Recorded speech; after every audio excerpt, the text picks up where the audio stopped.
All right, we are here for another edition of Sunday Night Astro Live. Thanks for being here. I am your Sunday Night Astro Live host, and I've got my little Sunday Night Astro Live hostess right here. Yes, Peachy is in the house tonight, and she'll be co-piloting tonight's journey. How is our you all? Did a great little barbecue yesterday out here at the casa. I think we had about maybe 20 people, and some of the local Chatarians swung by here. We had an Emily Moyer visit with the lovely Laura and a bunch of other folks. It was really cool, and we had the neighbors. The neighbors came, and we got to find out more about who actually lives across the street. The neighbors on either side of me, they didn't come, but my two neighbors across the street came, and they were really cool. And it was just a good sort of new moon and Cancer get together, so we could all hang out and literally chew the fat. We had uh, brisket, which was, I think, pretty delicious. Uh, so I've learned how to make a really good brisket on an electric smoker. So it's kind of cheating, right? But you still need to know how to do it, right? You need to know when to put it in, how long the temperature is, and you also have to um, accommodate for the fact that as the day goes on, the external temperature gets hotter. So that means the internal temperature of the smoker gets hotter. So you have to kind of control that. You can't let it get too hot, because if you let it get too hot, then you'll have tough brisket, right? So anyway, but it has made making brisket like a joy, actually. So we chowed down on a bunch of brisket. We had a bunch of wings, Cajun wings. It seems like we had about 4 or 5 different varieties: potato salad, coleslaw. Jane and Awesome brought this killer homemade ice cream that her brother made, and we had fresh berries, and it was really just a great get together. And I think everybody felt fed and nurtured on a number of levels, except for Peachy, of course. Peachy plays Howard Hughes when company comes over. Jasper, on the other hand, he makes himself available. He makes himself available. Jasper is accessible. I wouldn't say to the extreme. He doesn't force himself on people, but he also doesn't retreat into the corners, unlike some scaredy cats. Anyway, we had a good day.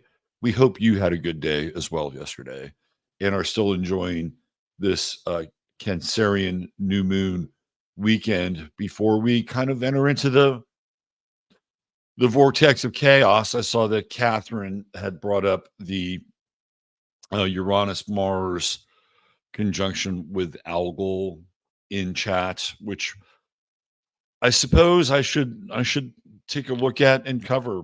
I have spoken about this before, and I've spoken about it primarily in relationship with Israel. And I guess we could go over it again tonight. I don't have a problem with that. It wasn't going to be the bulk of tonight's show.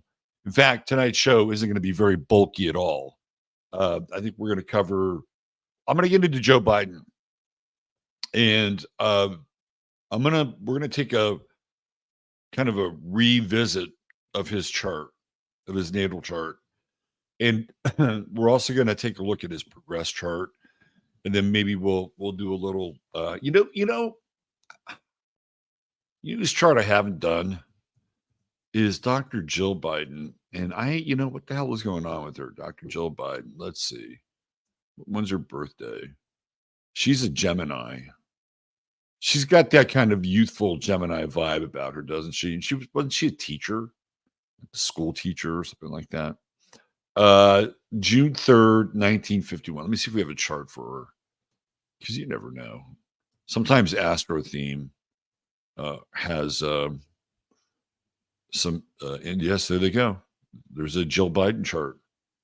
I don't know if we have her exact time, but let's see. We got a time for Jill Biden. Look at that. Looky there. Why don't I do this? Why don't I plug it in? Let me just plug it in here so that we can do a little sinister sinistry with Dr. Jill and old Joe. Let me just put this in the charts here. Give me one sec. What a score. What a score. Here we go. Let's see. Where am I gonna put it? Okay, I got Joe. How about right there? Let's go right there. All right. Jill Biden. The power behind the throne.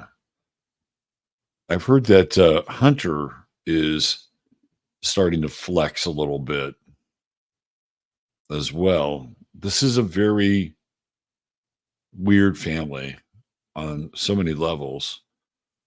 One of the things that we had a discussion with over the weekend is like, how did these people get so powerful?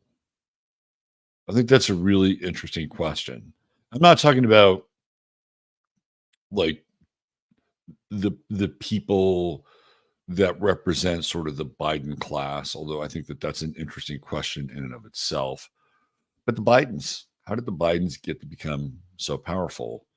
And how have they been able to secure and entrench their power? I'll try to get into some of that with the chart. Let me just do this. Where is it? Hamilton, New Jersey. Jill's from Jersey. She's from Jersey. She's a Jersey girl. Hamilton, New Jersey.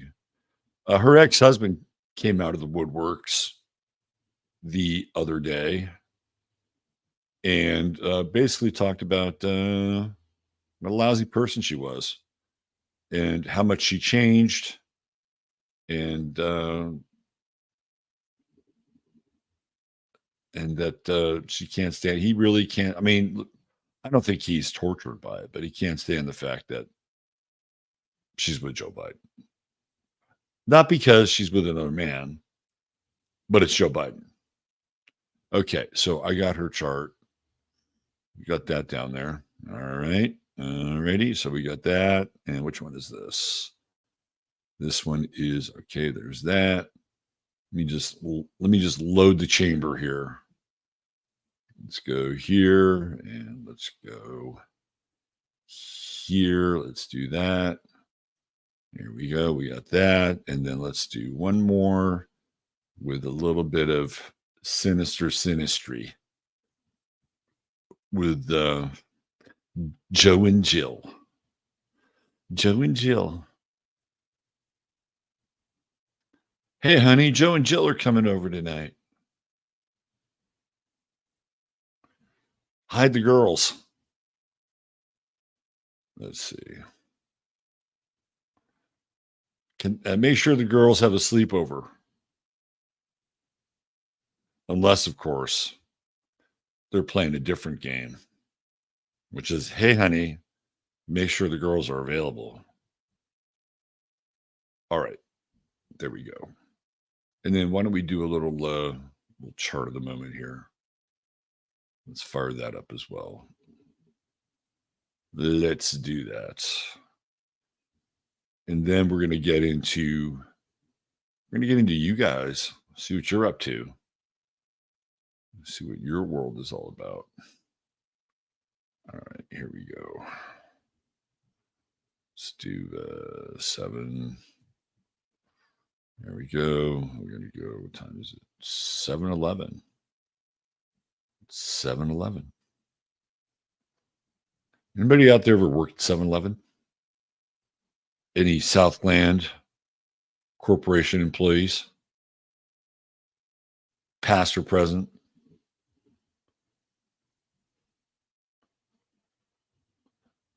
Used to be a fan of the Slurpee.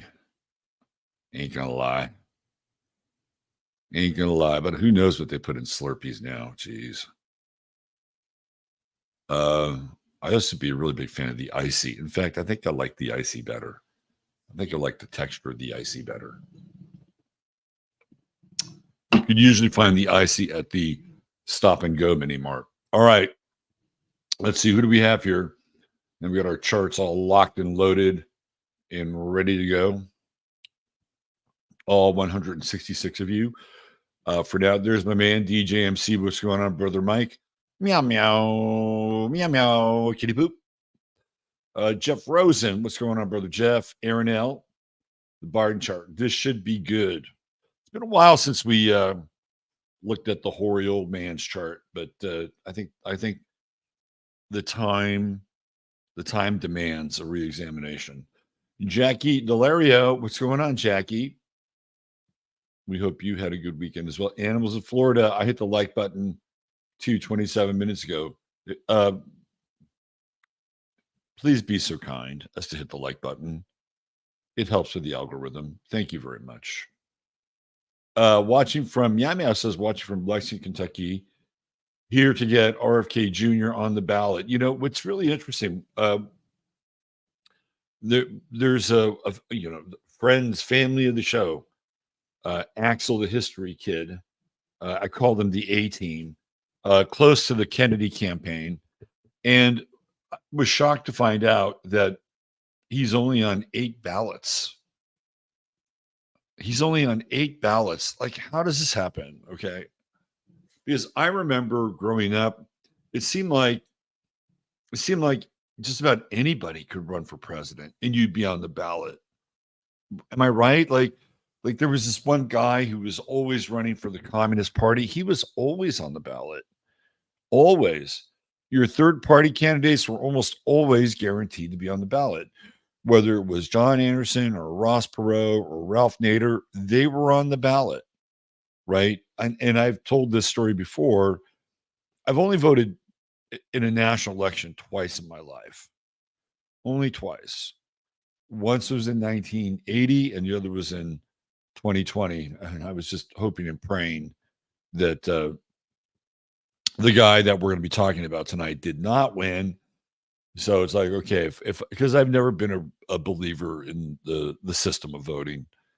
Truly, I have not. That just goes to show you the time span between votes. Okay.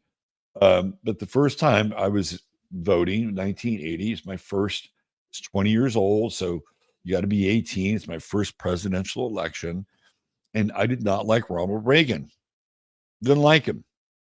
And who was the other guy? Was it, I don't know, Mondale or who the fuck knows? It was some Democrat, right?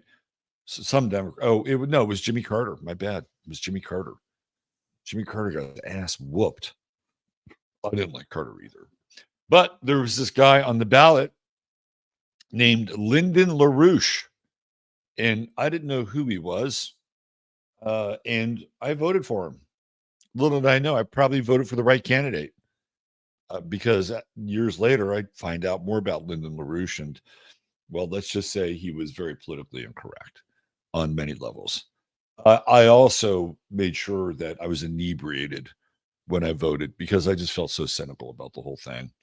Anyway, getting back to this idea of him not being on the ballot, I find it shocking because in my version of a pre-Mandela effect world, just about anybody and their brother could be on the fucking ballot, right? And now all of a sudden he can't be on the ballot, or I don't know, man. And look, I am not the hugest RFK Jr. guy. I love his stance on vaccines. I think they're great. I like the fact that he would repeal the Smith-Mundt Act. I think that would be great. But you drift outside those areas, and I'm not always on the same page with the man. But in those two issues, he's clearly, I think, seen the light. And I hope you're successful. I hope you're successful in getting him on the ballot there, because he should be on the ballot. He should be on the ballot. Whether or not I agree with his politics or not, doesn't matter. He should be on the ballot. So good luck to you, Meow Meow. Let's see. Notify me. Wonder what this button does. It's 1933. Notify me. You ring the bell, and the ring the bell will let you know about a half an hour before the show that the show's about to start. It's like a little Pavlovian effect. That's what the notify me is. Kate O. Hopefully, Kerrville out of Barrel's path. Boy, we got a dump yesterday, man. Like this, it's the most rain I've ever seen in Kerrville. Was yesterday. It was a freaking downpour. We had a lake in the backyard, small lake it was great. I mean, we haven't had this much rain this late in the season for as long as I can. I mean, when I first moved to Texas, we had the first couple of years, 2012, 2013, even up to like 2016. I remember we had some massive rain dumps and lightning storms. It was really exciting stuff. And then, it started to dry out a lot. It started to dry out a lot around 2022 and 2021, 2022. We just started to get a lot of just these dry seasons, late spring, summer. But this is great. We need the water, and we hope that everybody is going to be out of Barrel's path. I guess it's still gathering force, so to speak, down by the Houston area. The weather is suspicious. I agree with you, Kabuki Theater. Yep. It's not paranoia if they really. I mean, look, if you've been awake for a while and paying attention to these things, especially if you just go back and look at Katrina, right? Katrina is like, hanging out, and all of a sudden it just whips up, and then all of a sudden it just rips, sort of northeast and tears right into New Orleans. You look and you go, how the hell did they do that? Right? How the hell did they do that? We've seen this before, but Katrina was the one that really got my attention. It was almost as if they were steering this thing.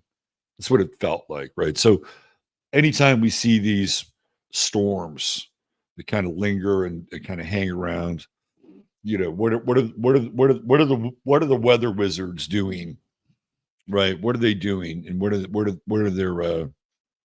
their goals here? So anyway, I guess we'll find out. Kelly B. Hi there, Kelly B. Good to see you. ISCC is with us. This should be an interesting live. Well, I hope they're all interesting lives. There she is, Catherine Rosen. She is reflecting, not deflecting, reflecting.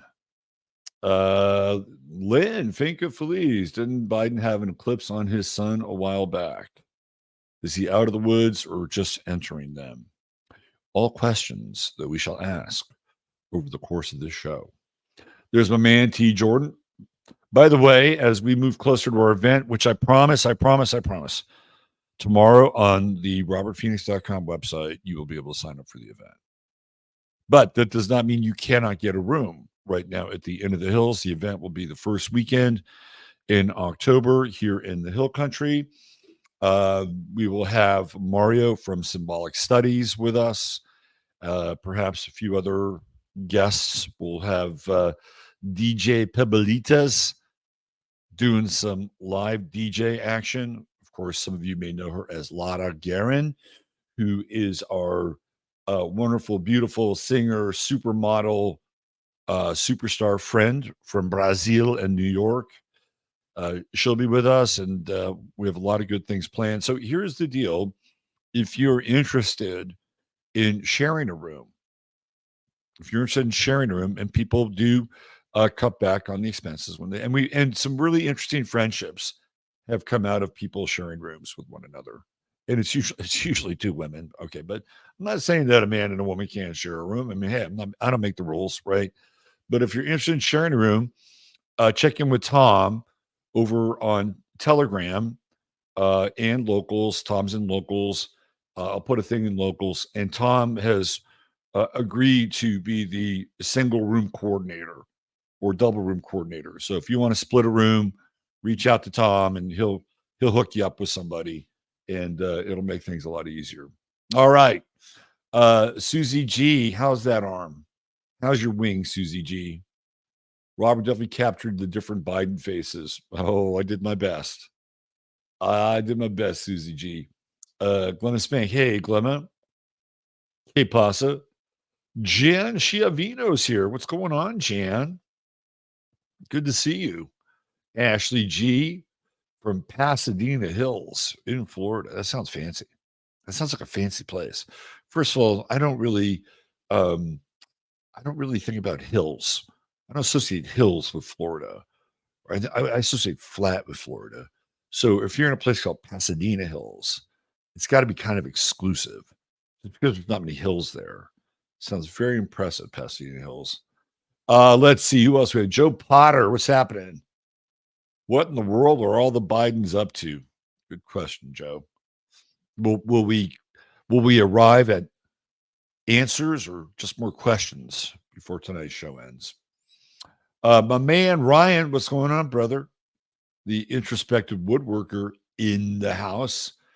Purely Lo Schiavo, the Yamaha 175 motorcycle mama.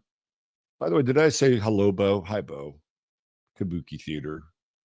Let's see. There she is, the lovely and talented one, Dr. Joan F. Bodhicitta, hello back at you. Sharon Lewis. I did meet. Yeah, the neighbors came over. It was cool. Not all of them, but it was cool. They were really solid people. When all else fails, they will use the Ashley Diary to get him out. That's a really interesting comment, Kevin. Boy,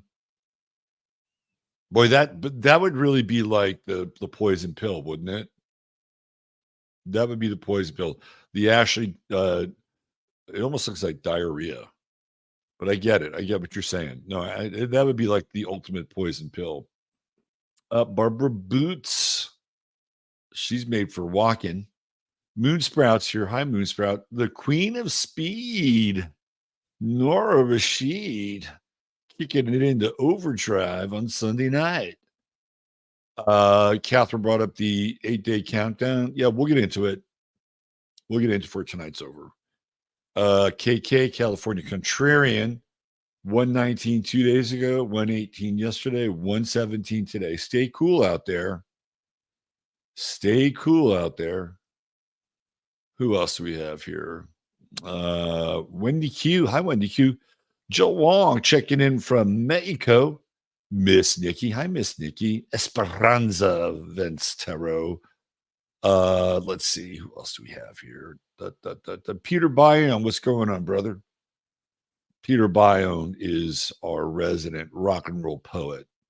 Jolie Evans, or should I say Jolie Evans, the psychic deluxe, checking in from Aspen.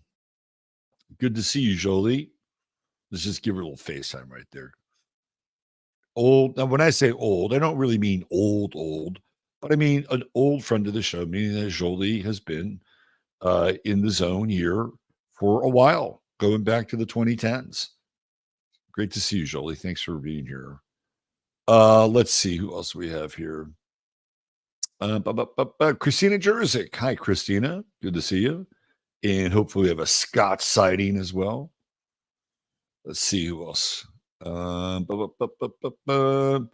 say hey to Steve. Hey to Steve. There we go. Look at that. Emily Moore checking in. Robert's brisket was moist and tasty. You know it, baby. You know it. That thing, I put that brisket on at probably about 11 o'clock at night, about 10:45. And then I pulled it out of the electric smoker at about, I'd say about 3 p.m. That's how long it was in there. And it was, I think it had it about like 165. And then the radiant heat got it up to about 175, did the rest. So yeah, it was good. It was really, yes, you can buy me a coffee, even though it is 7:26 on a Sunday night. And normally I don't drink coffee, but you can buy me one in lieu of a super chat because I have been demonetized here for a long time. Shelley Meyer. Is that Shelley Meyer?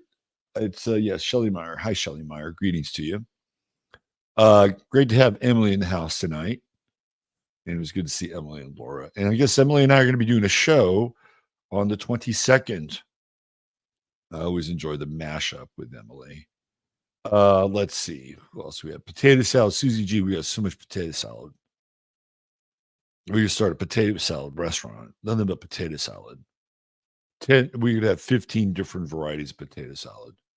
Neil the Wise. Let's go. Ready with my stiff drink. Right on. Let's see. Who else do we have here?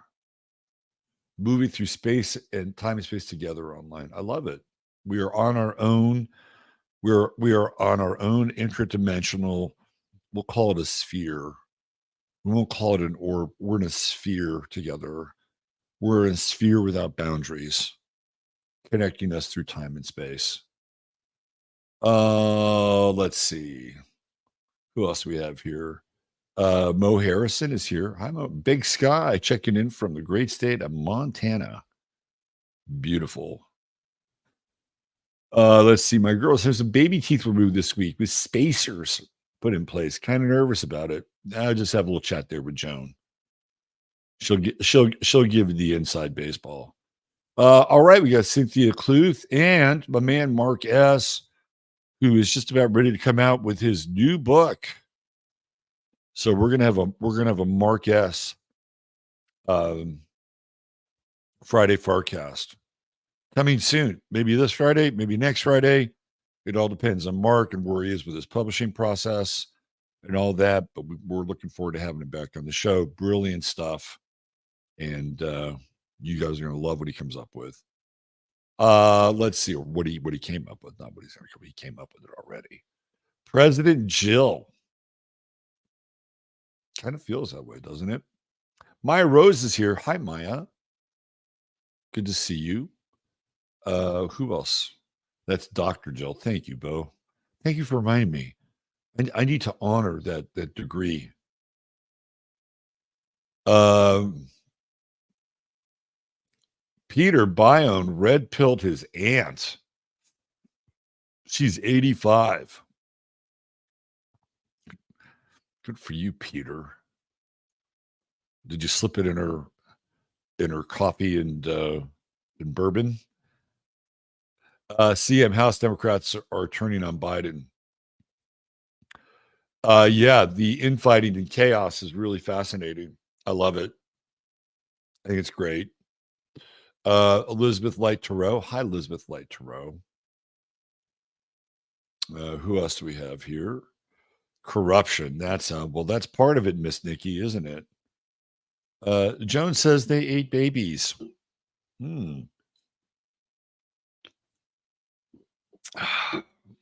It's not a very appetizing thought. When you really think about it, the idea is just repulsive. However, that said, there is some truth to that. Unfortunately, it is I mean, come on. I mean, what about, Grimm's fairy tales, right? When the kids stumble through the forest and wind up with the wicked witch, and what is she going to do? She's going to fucking eat them. She's going to eat them. Grimm's was telling you what was going on. It was grim, but it was the truth. The brothers Grimm were black-pilled. All right, who else do we have here? Let's see. 5DRG, a lot of old world satanic families from Delaware. Yeah. And more importantly, a lot of credit card companies have their PO boxes in Delaware. She looks nutty to me. Susie's talking about Jill Biden. We'll get into her chart. We'll see what kind of nut she is. Is she a cashew? Is she a Virginia peanut? Scott A. And hey, Scott, what's happening? Welcome to the show. Brianna, what's going on, Bree? Great thumbnail. Oh, thanks. Every now and then, I'm not a pro like you. Oh, we got Old World Florida in the house. What's up, Doc? Doc Longo joining us. See you on a Sunday night. Let's see who else do we have here. Olivia Provorce. What's happening? Hunter called her a see you next Tuesday.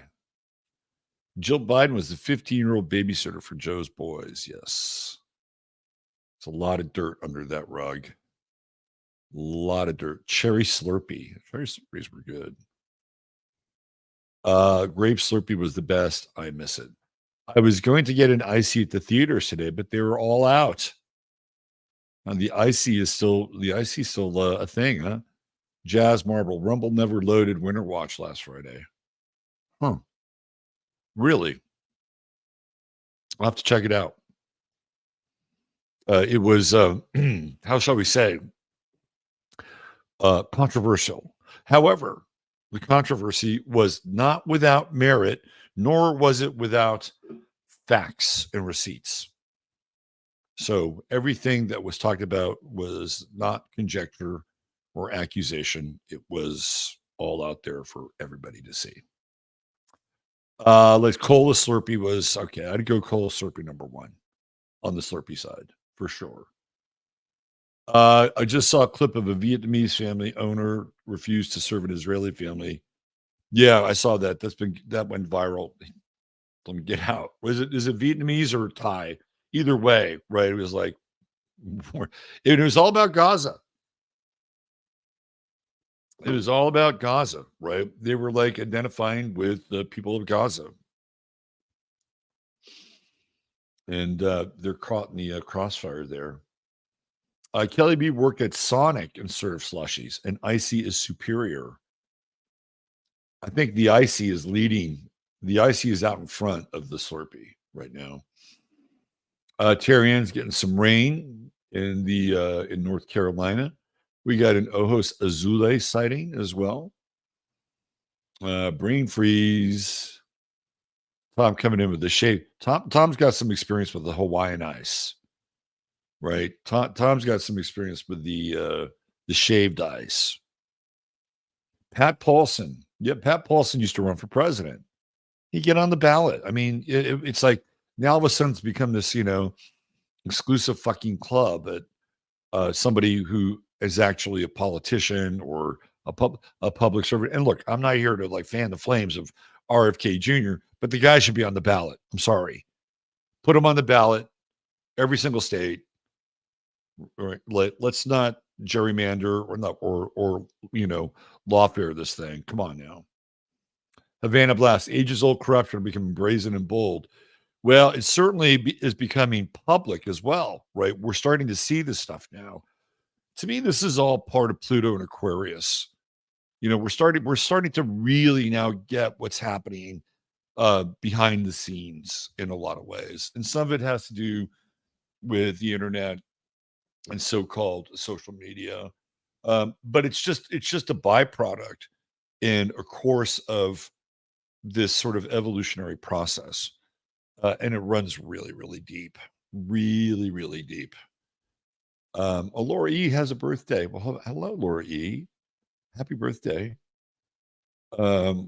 Let's see. Axel, the history kid. Here we go. We had so much fun at the barbecue yesterday. Y'all missed out. There'll be more, though. Every year after we have the event, we always have a barbecue afterwards on that Monday. So, and that's always a fun thing to do.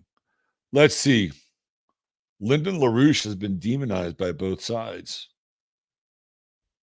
Laura E, before the night's over, I'll play you a birthday song. Lyndon LaRouche was right about more than he was wrong. I would agree with you. My instincts, my inebriated instincts, put the check mark, next to the right name. Lyndon LaRouche. Oh man, he's getting my vote. Boom. My first vote, Bush. There weren't a lot of, not a lot of options. Sorry. When Ron Paul came around in 2008, I was thrilled. I was like, oh man, come on, Ron, let's go. But he got so fucked over by the media that was really hard to watch. Even Ross Perot, bit of the same deal. Claire, what's happening, Claire? We talked about this yesterday. This came up. This is a big topic of conversation yesterday. Are we gearing up for a mud flood when most people already know that those in power are foul and corrupt beyond their help? We actually got into this yesterday. We got into these cycles around the resets and the mud floods and the old world power and the new world power. These are the kinds of family discussions we have around the barbecue out here. Just what you were bringing up. And Dorothea was driving that discussion. But we're all in on it. It was a good one. Let's see. That's a lie. Ain't nobody repealing it. I think Steve's talking about the Smith-Mundt Act. Carolyn Moore, holiday week over. Glad to be here listening. We're glad to have you. Okay, we can start the show now. My man Curtis Moonflower is here. What's going on, Curtis? And Paula Bizak up in the Hizak is with us. Let's see. I always love saying hi to people. Ziggurats, rain in the desert, one of my favorite scents. You get that smell of ozone. You get that smell of ozone and those negative ions in the air. And it supercharges every single cell inside your being. And you feel connected to the heaven. And you feel connected to the earth. And you feel connected to the roots beneath the earth itself. And it's all part of the ozone that is trickling and rippling through your body. Don't ask me where that came from. Harvey followed a similar path. That's right. They super hijacked Harvey. You're absolutely right, Catherine. Yep. Super hijacked Harvey. Without a doubt. Let's see. Patty Lucia, independent candidates have to collect a certain number of signatures to get on the ballot in a state, unless they've been invited to be on the ballot of an independent party with ballot status. I think that's probably true. I just, again, growing up, I just remember there was this one guy. He always ran for president. He was a member of the Communist Party. He was on the ballot every single fucking year, right? Every year. So maybe it's changed. I don't know. Probably changed. What if it has changed, or even if it hasn't changed? So we actually spoke with Andy, a team member of Axel, the history kid, who is connected to the Kennedy campaign. He says there's a lot of lawfare going on to keep him off the ballot. So we're talking somebody very close to the campaign. Just reporting back. That's all I'm doing. Let's see. 3 hurricanes put Paula Bizak out of the mortgage business because nobody get insurance. That's a real problem. Leonie Samuels is here. Good to be alive. Live and alive. My man Siegert, the French have gone full orc. Yes, they have. How you doing with Keir Starmer over there? Oh boy. It's like Keir Starmer and Macron are going to be this power couple. Who's going to be the top and who's going to be the bottom? Let's see. Nicole DePaulo. Wish you could go. We wish you could go too. Let's see. Rand with Katrina. I think Nick Cage and Christian Bale be in a movie together, a Bond movie. Listen, I think I am on the Christian Bale as Bond bandwagon. And I think Nicolas Cage could make a great fucking supervillain. Or, okay. All right. Okay. Oh man, I'm drawing a blank now. Fuck. I'm having to draw the blank moment. It'll come back into my head. But I think Nicolas Cage could make a really good supervillain. Isn't Biden in his SD cycle? Biden is having his Uranus return.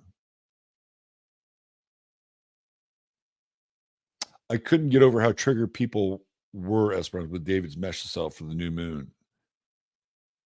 Well, we know that David sometimes can, pull a few triggers there. Charlie from Biloxi. What's going on, Charlie? No, look at Nora. Look, if I shared a room with a guy, I'd definitely observe and see where the situation would lead to. I'm freaking human and I know better. Nora, you're an adult. You can make your own decisions. Well, if y'all seen the Rumble show Friday, there should have been no doubt who the nasty bastards are. Yeah. Don't delay. Get your roommate's synastry reading today. Yes. If you reserve your room in the next 72 hours and want to share it with another person, you will get a free synastry reading with that person for that room during that time. Thanks for the business idea, Sigurd. Let's see. Who else do we have here? Zephyr Hill is in the house. Big Dave Sullivan is here. Havana Blast. What's going on, Havana? Letro. We just returned from two 1 hour scuba dives. The spinner dolphins visit on the first dive. The spotted eagle ray visit on the second dive. Steve, if you got on the third dive, you would have found some fucking sunken treasure. No doubt. Steve Letro is living the life. And God bless you, Steve. God bless you. Live it to the max. User 13, what's going on, User 13? Mike Bjork, you're good to be here. We're good to have you. Strom 3, what's happening? Checking in from Newport Beach. It's a nice place to check in from. Gotta say, good to see you, Jack. Glad you're here. Let's see who else we have here. Anybody else? Hey, Fran. Fantastic. Yes, Jolien Aspen. That's what we're talking about. Rand in Canada, PEI Charlottetown. I love calling out where people are geographically. I just think it's so cool that we're all here in various parts of the world connected. Sears have Matrix Mass nostalgia. Well, we'll kind of mash it back up again and bring it back in 22 on the 22nd. Elizabeth, Cynthia include, yes, I use the smoker too, and it's 12-hour work. Scott Jerzik, Scott's here. What's going on, Scott? Monetize. What's that? Yeah, exactly. What is that? Let's see. Misbehaving Two's here. We got a great crowd tonight. Love potato salad. Come on to Kerrville. We got plenty of it. No one you know. What's happening? Steve Borg can't be bought. Steve Borg resists. No, you can't. You cannot be bought. Your broadcast with Russ Winter was amazing. Thanks, CDC 511. We definitely pushed it to the limit. And the thing about the Russ stream, I strive to be fair and balanced, right? Because we also showed those, Christian nutcases that had their own version of what we were showing on the other side. Okay, so it's not like we're just indicting one particular group. We spread the indictment around. We were equal opportunity indictment spreaders. So that was the one thing that I think is the kind of the most important takeaway from it all. And the other thing that I learned, and I did not really know this until we did the show. And again, I'm not going to really rehash the show, but there was this one video that explained who the goyim are. And it's like I didn't realize that there were so many goyim that didn't look like me. Right? Like if you were Buddhist, you were goyim. If you're from India, you were goyim. If you're Chinese, you were goyim. If you're Japanese, you were goyim. It's like, hello. I just felt a little bit closer to everybody else when I heard that. I didn't feel so alone after that. Let's see. Who else? Black Swan. Well, I chimed in on Cliff High's Twitter feed about that. I must have picked up at least 25 followers when I came in with the receipts on that. It is like Romper Room. We actually used to do a Romper Room thing with this. I did it one time. It was kind of funny. So if those people pray 900 times per year for the death of Graham, no, I don't think so. We don't have to counter the praying. You know why? Because we live right now in a time where everything is inverted. So the dark and deadly and evil prayers, they're just inverted. You don't have to worry about it, right? That's the beauty about living in an inverted universe. It goes both ways. Let's see. Biden is like the like Pez in the rise of Cobra. Oh, that is complex. Julian Hartwell music. What's happening, Julian? Julian, I got to go back to your site and listen to some more of your tunes. Maybe we'll play one of these nights. Algol reminds me of Al Gore, doesn't it? Right? Because you get algorithm. We might be onto something there. Let's see. Who else we got? Anybody else? Anybody? So tomorrow seems to be a big day on the Biden death watch. That's what I've heard. Yes. It is a big day on the Biden death watch. The evil star versus serious dog star. Let's see. Democrats will make the signature requirements for independence extremely high. Too high. Wine has influenced me in a bad way. Uh-oh. Charlie had a little bit of the holy grape. All right. So we get on with the show. You guys are the show. You are the show. I'm telling you right now. Guy Dance, Karen from New Zealand. Hi, Karen. Let's see. Love John Levi. People thought by a comment I left. I have a crush on him. I don't love his work. You don't love his. I miss John. John and I used to be friends. We used to be close. And unfortunately, not so much anymore. And not anything that I did. Just sort of a how do we say this? A difference of affiliation. That's all. Iowa still has presidential candidates from other parties on the ballot. Yeah, there you go. Good. Actually, love David and his triggers. Scorpio here. Should I trigger you people tonight? Should I get into trigger mode? Should I get into trigger mode? Should I send you down? Should I send you down a fear portal tonight? I don't think so. Not my style. All right, let's get on with the show. Let's get on. Oh, so I had to see the shirt I'm wearing, right? So I was wearing it the other day in HEB, and this woman is in line behind me, and she says, I think she was Hispanic. She says, "I love your universe shirt." And I'm like, "Oh, you mean the astrology?" She's like, "Yes, the universe. I love it. It's a very, very nice shirt." I'm like, "Cool, good, okay." Let's get into now. Where are we now? I think that's a really good question. Where are we now? Let's find out. Let's find out. The chart at the moment. Let's zoom in. Zoomy, zoom, zoom. All right. We got to get our celestial bearings.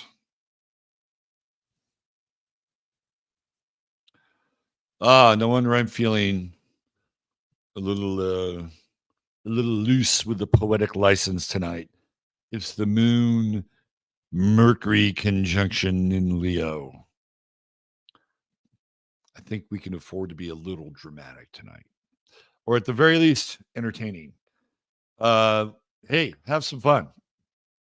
Let's have a little fun. Let's have a little, I don't know, jocularity. How's that for a term? Jocularity and ribald and robust good feeling amongst us with the Moon Mercury conjunction in Leo. And I think it's one of those conjunctions that's just ripe for hyperbole. Completely ripe for hyperbole. So tomorrow when you wake up, that moon will still be in Leo. And I kind of like starting the week off on a Monday with the moon in Leo. You know, I know it's kind of this weird thing because Leo, the sun rules Leo, right? And the moon is opposite the sun, and it's in Leo, but it's not really re- you know reflective per se of the sun. But I like the Leo moon. I think it's an interesting position for the moon. Now, if you happen to have a mother with a Leo moon, well, that may be a bit much and a bit over the top, right? To me, the Leo moon is like the stage mom. The Leo moon is like the beauty pageant mom in a lot of ways, right? Everything is bigger, everything is brassier, everything is bolder, right? The proclamation of emotions is louder. So it's a kind of an audacious moon, but it can also be a very warm and loving moon where you're not afraid to allow your feelings for another person. Say, I love you, right? I love you so much. Peachy, Peachy, it's the Leo moon, and I love you. I really do. See, it's just like that. It's just like that. The other side of the Leo moon, though, sometimes if you, the downside or the negative side with Leo moon is if you feel like you're not being appreciated, then you get that kind of haughty and arrogant nature of the Leo moon, and there's this feeling of just outright disrespect, right? So tomorrow, when you wake up on a Monday, on a moon day, the moon will be in Leo. And my advice to you is to go out there and have a damn good time, right? Enjoy yourself. Just enjoy yourself. The moon will be out of that opposition with Pluto. So you won't have to worry about that moon Pluto opposition and enjoying yourself at somebody else's expense. But enjoy yourself. Be generous. Be bold. Be gregarious. Make jokes at the mini mart when you get your coffee, right? That's the Leo moon.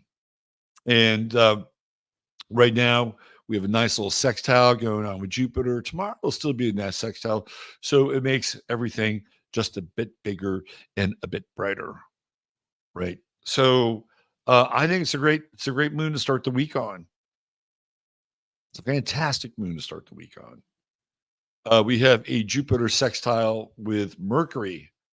So yeah, creative license.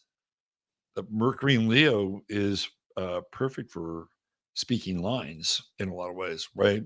But the sextile is encouraging us to express ourselves in colorful ways, right? I think one of the things that it's such an odd phenomenon is that one of the things that I think has been lost over the recent years is the art of language, and to be able to speak in a way, orate, write, articulate in a way that is colorful and unique, and have a command of I mean, I think we've lost a lot of that, and it's weird because it seems like we've just sort of fast forwarded into this oral tradition with YouTube.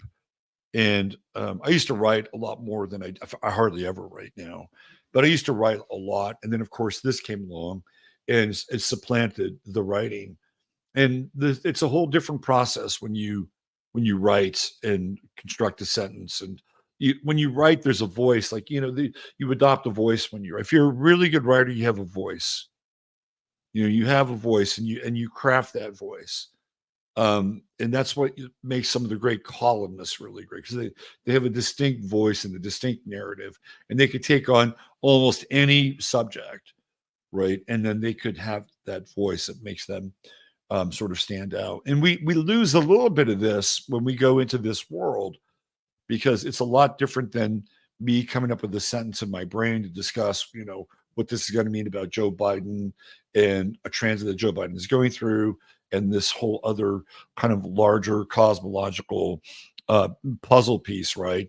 Versus just writing it out and then having, two chunky paragraphs that are even able to, like, quote another source or something like that, right? So I feel like we've lost touch with that, and but we've gained what we've lost in, I think, articulation. We've gained in information, and what I mean by that is that there are a lot of people who can talk about things and share information and break things down, and that's fine, right? So we get a lot of information, but we don't get a lot of articulation. In what I mean is that people that really know how to talk and deliver a message. They're out there. There are some good people out there. There's this one guy, and you wouldn't think of it, but there's this one guy who is a sports writer for the San Jose Mercury, and his name is Dieter Kurtenbach, and he does this show with Larry Kruger.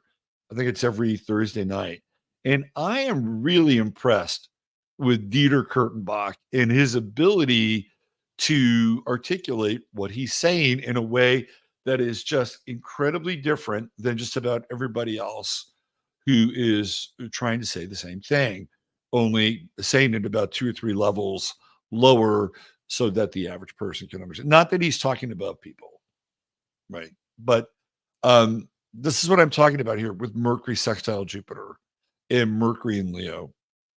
And the sextile is the invitation to expand on ideas and expand on the ability to, again, articulate those ideas.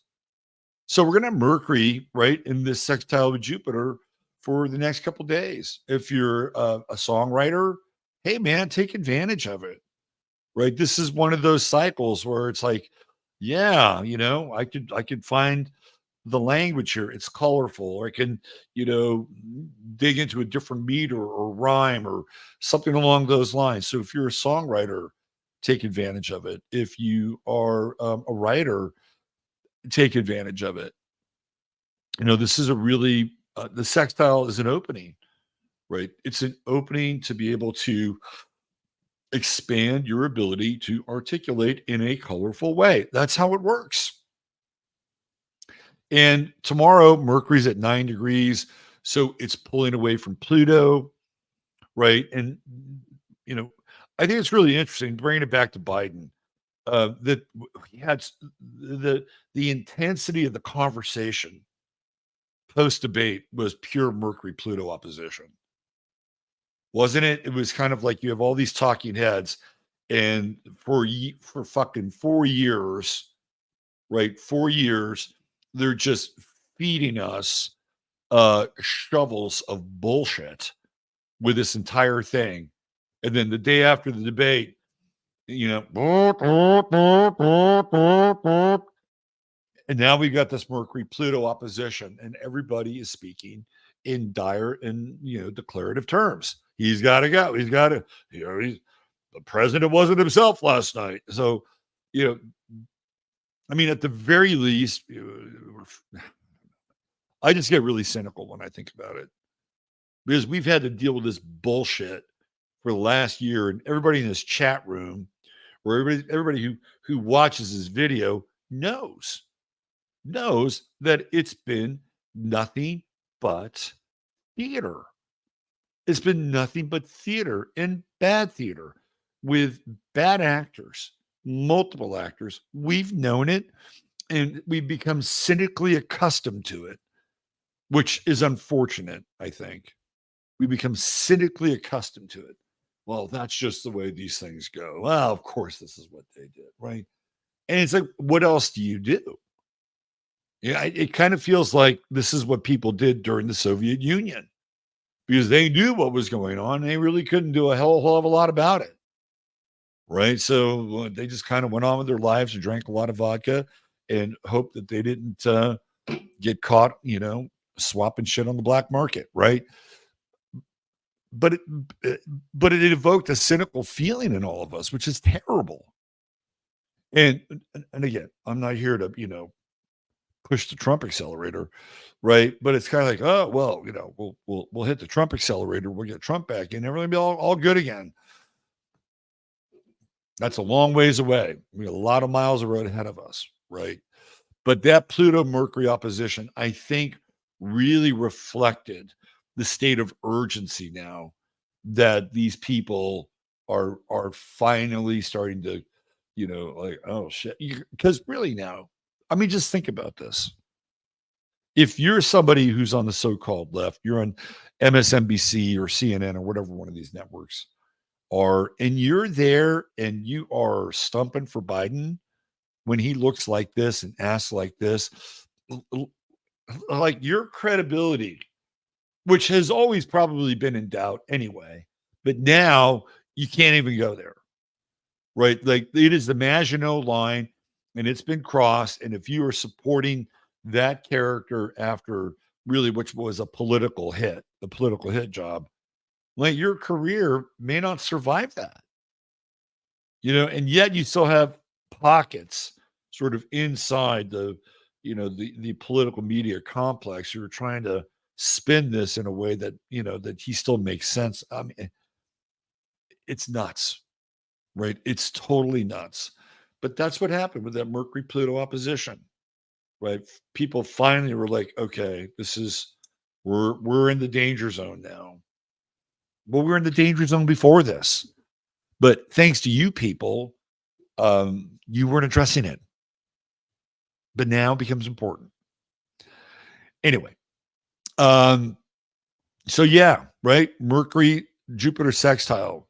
If you like to write letters, if you like to write long emails, if you enjoy communicating on any level and doing it with a dash of color, this is your time. This is your time. Um, I'll bring this into another kind of layer. If you have children, but if you have children and they're going through the school process, wherever they are, whether they're homeschool, public school, private school, whatever, this Mercury Jupiter sextile is actually a really good time to sit down and talk with your kids about what they're learning, what they're not learning, what they want to learn.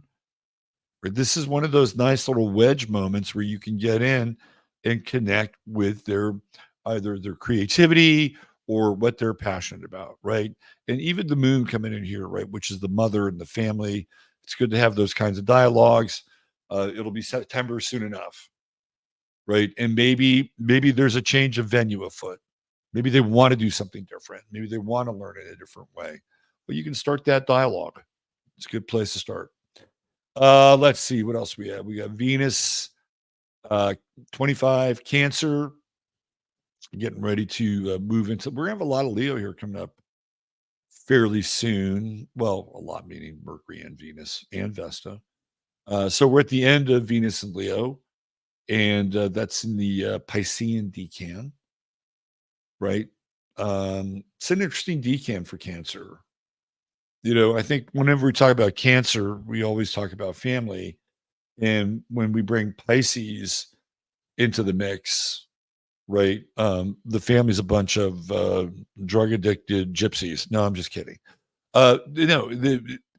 It it extends the notion of family, right? Like yesterday when we had these people over here, it felt like an extended family. It felt very Cancerian, but nobody was related to each other except maybe by marriage, right? Well, I guess that counts for something, right? But nobody was related, so it felt very Piscean in that way, right? They were like just this, sort of group that all came together from various parts of the world and strains and all that kind of stuff.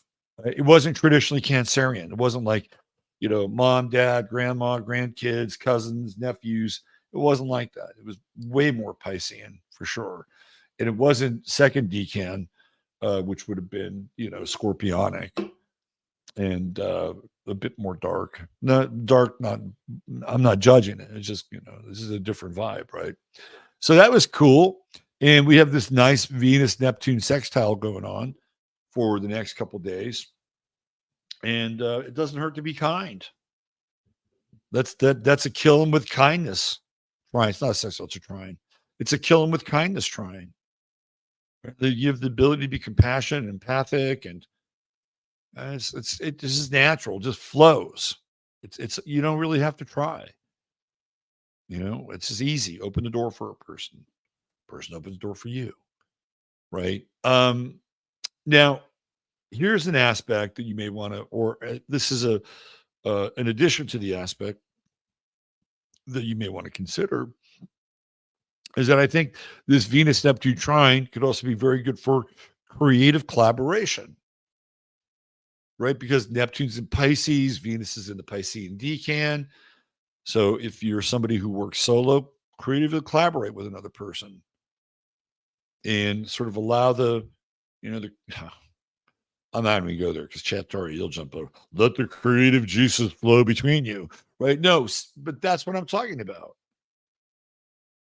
The vibe is good here with the Venus Neptune trine. So collaboration is heightened, particularly creative collaboration. Now, Venus is going to come in and swing into this opposition with Pluto. It's kind of, by degree, it's there.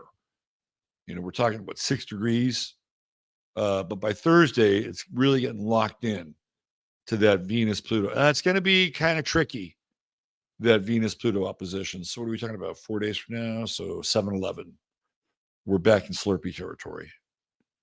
The Venus Pluto oppositions feel a lot like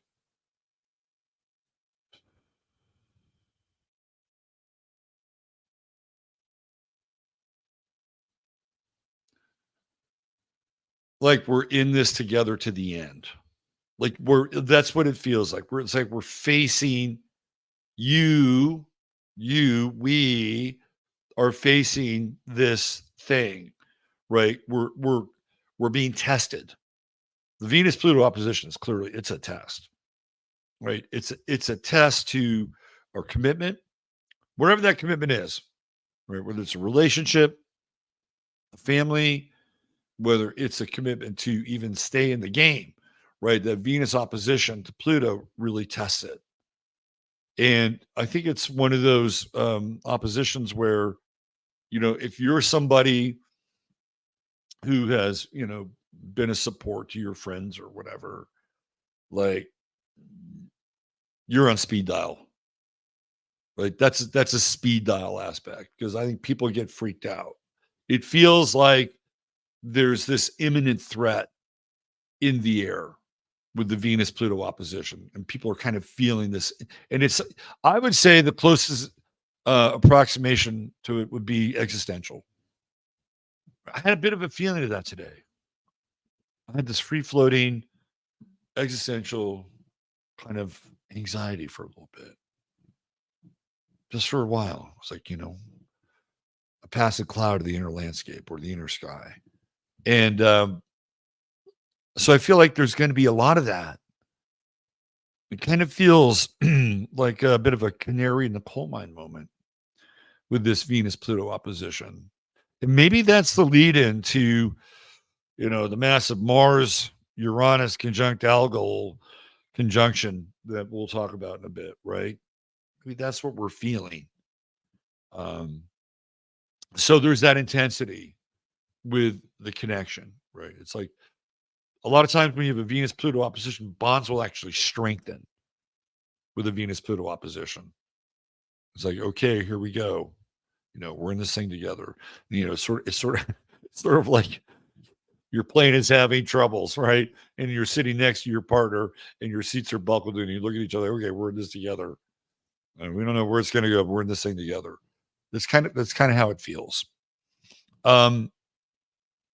The other thing with like Venus Pluto oppositions is a lot of times they can represent the end of something, or at least the feeling that the thing is going to end. But it doesn't always end, right? Sometimes it can feel like, oh shit, this is all over. It's over. It's over. And then it's not, right? It's almost like that same plane that is having technical difficulties, pulls out of the nosedive, right? And then, you're kind of back, you're back out of this turbulence. But it does have that kind of feeling. And it's a very intense feeling, actually. when I think about it. And then we get into Venus and Leo, opposite Venus and Pluto, and I'm sorry, Pluto and Aquarius, and mm, that's going to be a grinder, especially for this Biden thing, especially with the Biden thing, with this Venus Pluto in Leo, Venus and Leo, Pluto opposition. Um, I can only imagine what's going on behind. And a lot of people say, well, it's all scripted out. I'd say some of it is scripted out, not all of it, though. You have various factions inside of these groups that they generally work together, but they don't always work together. Like they have their own vested interests.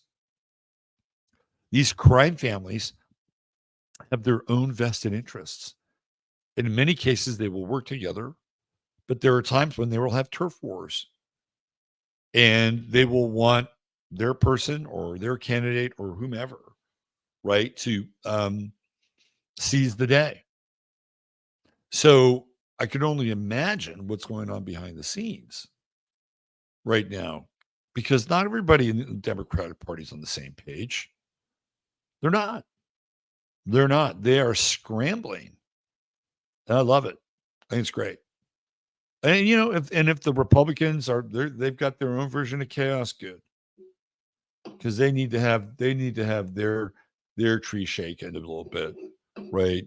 And they need to have a little disorder sometimes in their house, which is just this false opposition. But it just feels like with this Venus Pluto opposition, people get very, what's the word I'm looking for? When I say people, we're talking about the subject of tonight. People get very entitled. Like, this is due to me, right? This is due to me. You said you would do this. You promised me this would happen, right? That's where you go with that Venus Pluto opposition. So the bonds of commitment, the bonds of contract, almost like blood oaths, right? They are on the table. It's going to be very interesting to see what happens by the time we get to the end of the week with this Venus Pluto opposition entering Leo.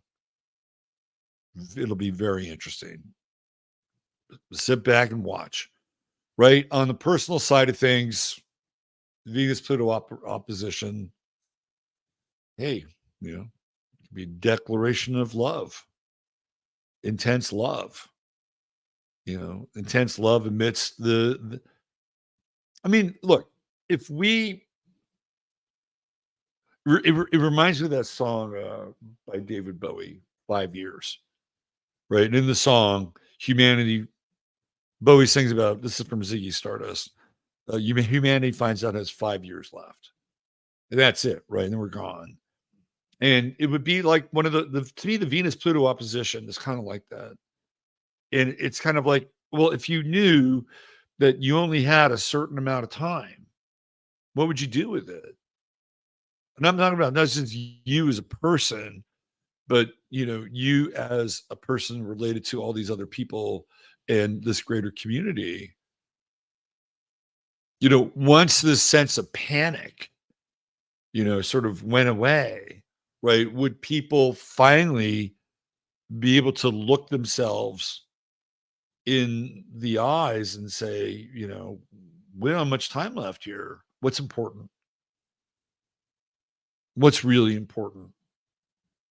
Or would you just have a bunch of people just running amok and, acting out their most hellacious, satanic, anarchic selves? Probably a little bit of both.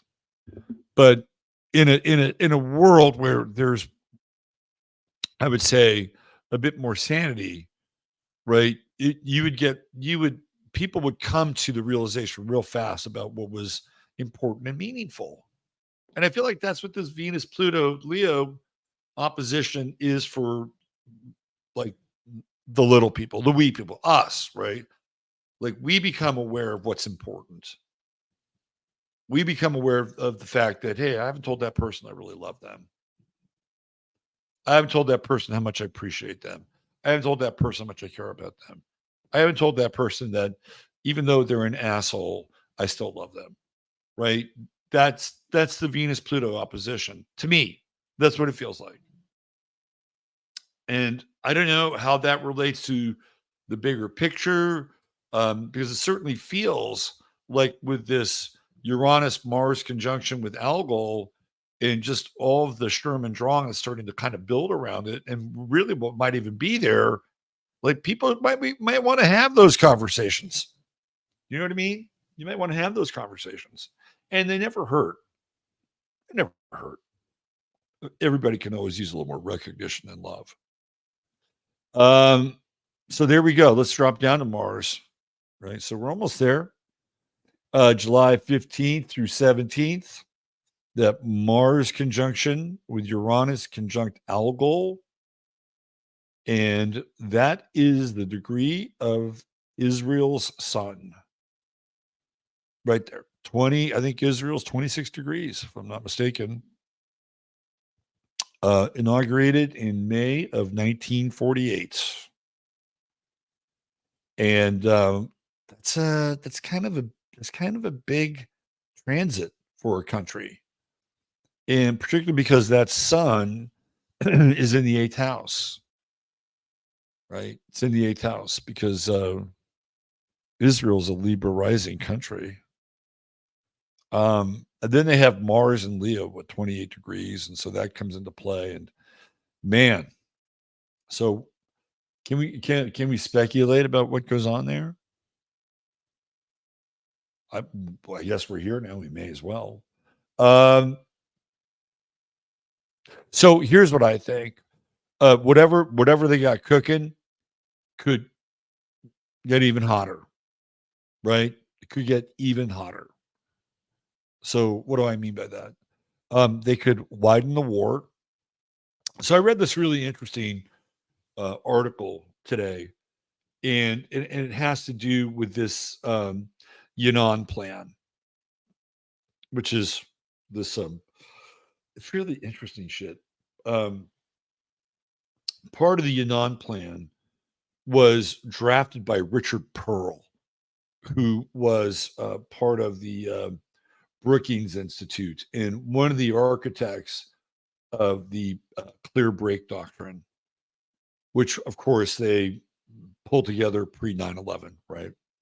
And then 9/11 is the trigger to start all these things.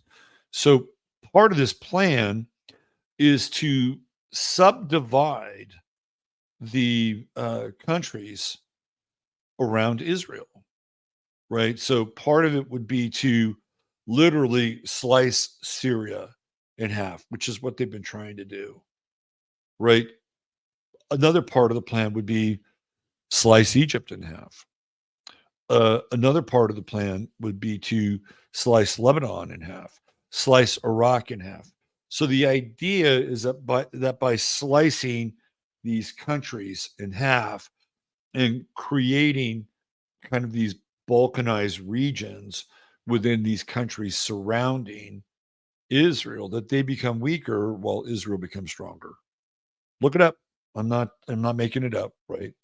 And if we look at that in context of this Mars conjunction with Uranus on the Israeli sun and this Yan'an plan in the background, right?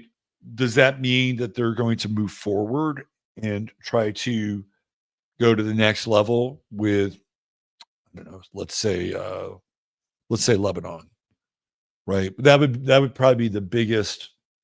That would be probably the next place that they would, I think, try to get into, because they've been working on breaking Lebanon down for a while, just in terms of its economy and all these other things. But they had a massive explosion at one of their ports about 2 years ago, which really damaged their ability to, have ships come in. And it's just not good, right? So just keeping that in mind, I think that if we're looking at it from that perspective, and we look at it through the lens of that plan, which would be to split these states up, they'd have to pick one. right? They'd have to pick one that would be sort of the next sort of stop in terms of this greater plan. And I think it would probably be Lebanon. I don't know, because the government in Egypt's pretty new. So I don't know where they are, but I do know that they probably don't want Israel taking away their business from the Suez Canal, right? So that's another story altogether. But I think that's kind of what we're looking at. That okay, they basically have demolished Gaza. They've gone into Rafah. They've demolished a lot of Rafah. So what do they have next? They've got the West Bank, which they could go into, or they could continue to go kind of on this buzzsaw path. And then, again, they even talk about the same thing with Saudi Arabia and Bahrain. The whole thing is to just balkanize the area around them so that these countries become weaker and they become stronger. This is called the Yan'an plan. Anyway, um, I think that would probably fit into this Mars Uranus conjunction with Algol as it relates to the Israeli sun in the eighth house of Israel's chart. That there would be some movement in a direction that is similar to where they've been going, but not the same direction. Like, I think they're kind of, now Ross said that they're bogged down and they can't beat Hamas or the resistance or whatever. And I think to some extent, there is some truth to that, because they still have those tunnels, and it's not as easy as it sounds or it seems. But let's be honest, right? They've just completely destroyed all this infrastructure, and the whole idea ultimately is go in, rebuild it, have their little, Ben Gurion Canal, right? Anyway, I think that that's probably the next iteration of the plan, or at least how I see it unfolding there, because they can't stop now. Right? They can't stop. Netanyahu cannot stop, because his political immunity in a lot of ways is tied to him continuing this war party. Because if he stops, then he's kind of back up, for these corruption charges, which seem to arise and then go away. So again, I'm not an expert on the Israeli geopolitical scene, right? But I do know a few things, and it feels to me like that is this next piece, but it's not business as usual. Like, whatever happens next has even more ramifications than October 7th. Whatever happened on October 7th, this thing has way more ramifications. And then you pull back, and then you look at like what's going on here in the US, and the drama with Biden, and the drama with the Democratic Party, and the drama with Trump, and everything just feels like this fruit salad that's tossed up in the air. And in a greater conflagration, or a much bigger conflict, in a lot of ways, I think would actually serve the current administration. It would. It would take the heat off of Biden and his ability to perform or not perform, or whichever other group inside of that world is jockeying for position, whether it's Harris, whether it's Hillary. I don't think Michelle Mike is in the mix. Newsom, whoever, right? Like, there's these factions, but something bigger would be enough of a distraction to kind of pull away from that. Now, what's also really interesting, and I don't know where this is coming from, to be honest with you, because to me, if we're going to look at Biden as, let's just say he has Parkinson's, and we're not talking about a double, We're not talking about a mass person. We're just talking about Biden, right? And this is a guy uh, who basically told George Stephanopoulos he rules the world the other night, right? And he looked like he was, um, having a really hard time during the debate. We all know that. So this guy can't be. He's not the guy that's going to sit down and say, "I'm not going to give Israel any more arms." Like, he's not going to say that. He could, but do you really think that he has that much power and sway? I don't think so. So you have to get a few layers deeper into the administration, and Biden being the figurehead of the administration. And it's so there was supposedly either a pullback or there was uh, a lesser or a delivery of arms, but not as much as what had been agreed upon, right? And then on the heels of that, we have the Biden debacle. So, there are people who say, well, that's part of the political payback, right? Like Israel's pissed because they're not coming through with what they need. Kamala, I believe, would be pro-Palestinian if she were to run, right? So she would definitely be in oppositional mode with Donald Trump because Donald Trump is about as pro-Israel as you can get.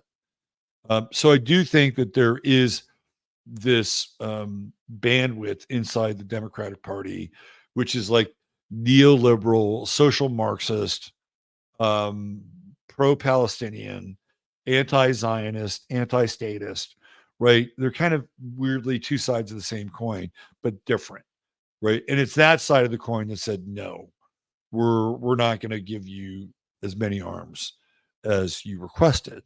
And so therefore there's this debacle. All right. So when that happens, where do we go next? Right? Does Israel accelerate and go into more of this bifurcation of the region? Or is there, for lack of a better term, more of a financial or political payback? Because there's been some recalcitrance inside the Obama administration. I'm sorry, I should say Obama, the Biden administration, which tends to be what I would call neoliberal, right? Social Marxist. This is what we're talking about here, right? And it's explosive. It's very Mars Uranus conjunctions are explosive in general. And algal, just to for and I know there's a lot of chat right now going on in chat about algal and what it is. So algal is what they call the blinking star. And the blinking star is near the tail end of the constellation of Perseus, right? And of course, it's Perseus who slays Medusa, and Medusa is connected to Algol. Algol is known as the Medusa star, and it is associated with lynchings and beheadings and difficulties with speech and the throat in general. Right? That's when we think of Algol.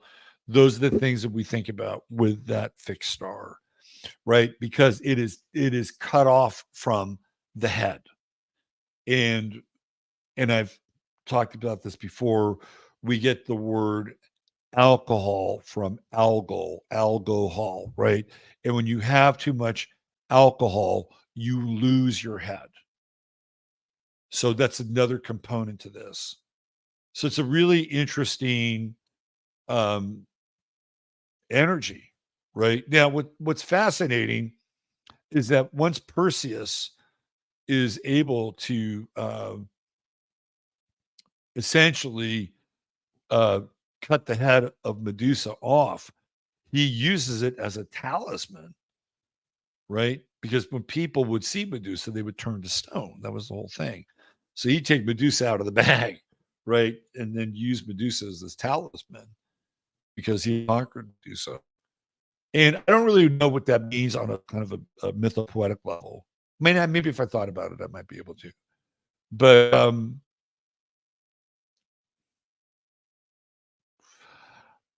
here's how I'll interpret it. Because her head is filled with snakes, right? I think of it as like Hydra. Like her head is like Hydra, and we think of Hydra as this entity that has all these different heads. And if you cut off one head, then there's still all these other heads, and that other head may even grow back. But if you cut Hydra off at the root, right, then it ceases to lose its power, right? You've disconnected it from the rest of its body. So I think that that's a pretty interesting metaphor as well, right? Like Medusa is Hydra.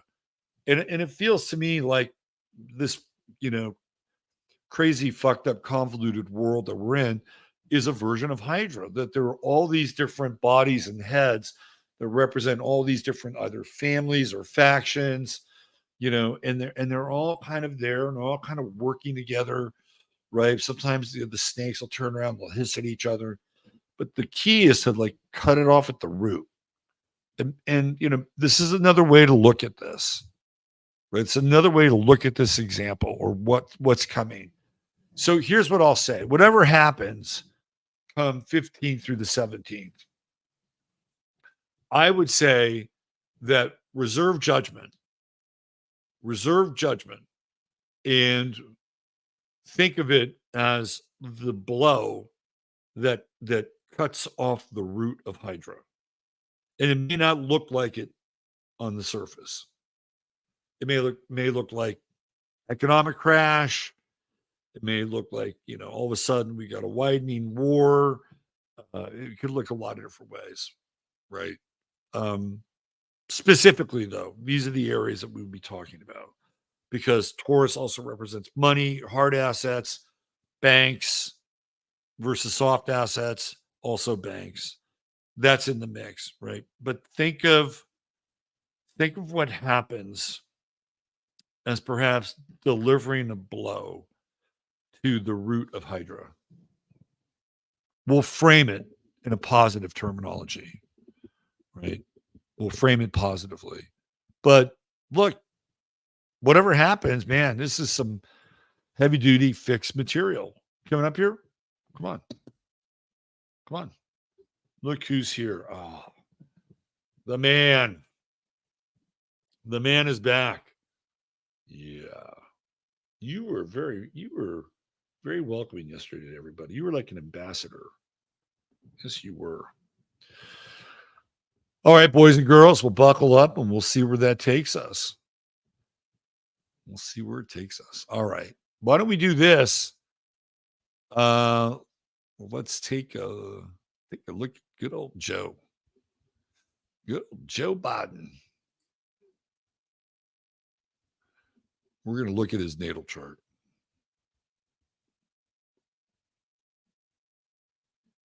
There we go. And we're going to share that tab instead.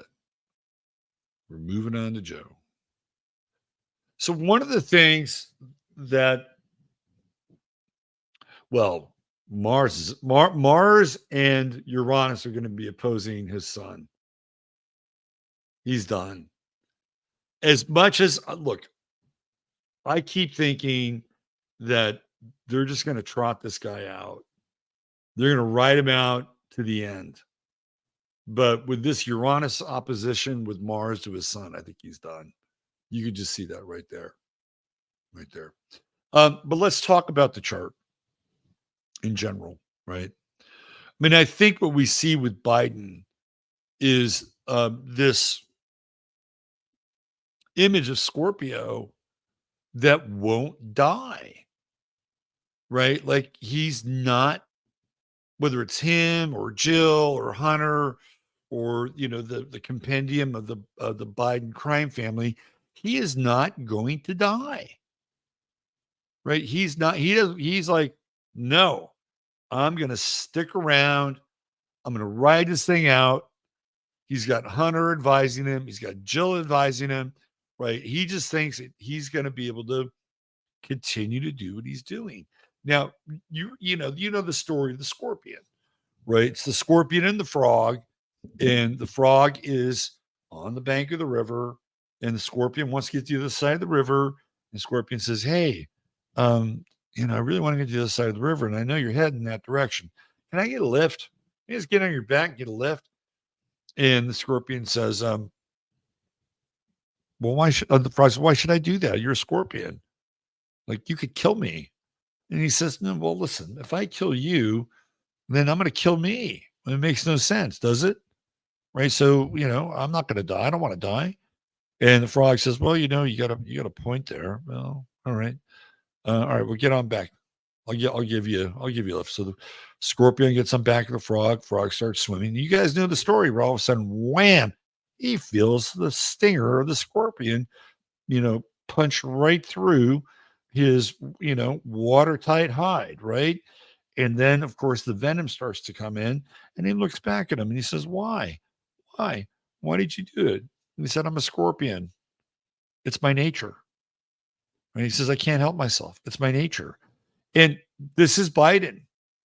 And what he's doing, right? What he's doing, what his family is doing, again, take out the actors, take out everybody else that's played a role in playing Biden. He is the scorpion, and America's the fucking frog. That's what's happening here. And by him sticking around is for all this time, and he may bow out Monday, he may be forced to bow out by Friday, right? This is what's happening. He is taking all these people, Pelosi, all these Democrats, all these donors, because he's a Scorpio, he is taking them down with him. It's just the nature of the beast. That's what's happening. What you're seeing is Scorpio in action. He's living, whoever this guy is, and I think there was an old senile Biden, right? He is living his chart. He's living his chart. He says, "I'm not going to give up. I will be here. You will have to cart me out on my dead fucking body before I resign or am replaced for either this presidency or the one to come." And we're seeing the effects of that, right? It's like the toxic venom has punctured the watertight skin of the Democratic Party, and it's seeping. The toxins are seeping into the party because that's what's happening, right? And we're watching all of this happen in real time. Now, will the Democrats be okay? Well, I'm sure they'll be fine because they always find a way to, lie their way out of situations, and the press lies with them. So it doesn't really matter. So they'll probably be okay. But in this instance, I do think that they're reaching a very perilous moment in time for their kind of uh, aggregation of power. Like it is at risk. Like whatever machine they have built, right, on corruption, lies, DEI, whatever, it is clearly at risk. And can they recover from it and Jimmy Jack, the next election? You know, we got probably what 6 or 7 million new people in this country who are I would say unqualified voters. Yes, that's probably yes, but there's something deeper going on here. Right? We're it's like the toxins of Biden's scorpionic refusal to leave are now leaching into everything. Right. And it's like we're almost watching, this kind of slow death, right? It's sort of spread out into these various areas of the Democratic Party. It's fascinating to watch. This is the nature of Scorpio. We're seeing it before our very eyes. Right. And he may bow out come tomorrow, or he may bow out, come Thursday or Friday. right? But the damage will have been done. It will have been done. And then there's going to be the aftermath of how they're going to try to put this thing back together. And it is not easy. Right? It is not easy. They've got all these hoops to jump through. They've got to figure out what to do with the delegates. There's going to be infighting for the I mean, it's going to be ugly, right? But again, it's this kind of venomous, poisonous toxicity that they enabled, by the way, that by trotting this guy out there and then, putting Kamala Harris behind him. And, so is that all just for, our pleasure? Is that all just for, exhibition sake? I don't think so. They wanted Kamala on the ticket. She needed to be on. Hell, they wanted Kamala to be president. You don't think when she started off and was running in 2020 that she didn't have her eyes set on being a president? Do you remember what she said to Joe Biden? She called him a racist. In the very first debate, she did the same thing with Terrence Hallinan when she was running for DA of San Francisco. She worked for him and she turned on his ass during the election when she ran against him. Same party, right? Ran against. She used all the dirt she knew on him because she was assistant DA there. She tried to do the same thing with Biden. She called him a racist, for crying out loud, right? And then Tulsi Gabbard comes along and basically slits her throat during the next debate. Man, she never recovered. If they had their druthers, Kamala would have run the gauntlet. She would have been the candidate against Trump and not Biden. Biden was like, okay, let's go down this route because Kamala had lost all political capital. She went in and you can see like there's a Kamala Harris pre-vice president and there's a Kamala Harris post-vice president.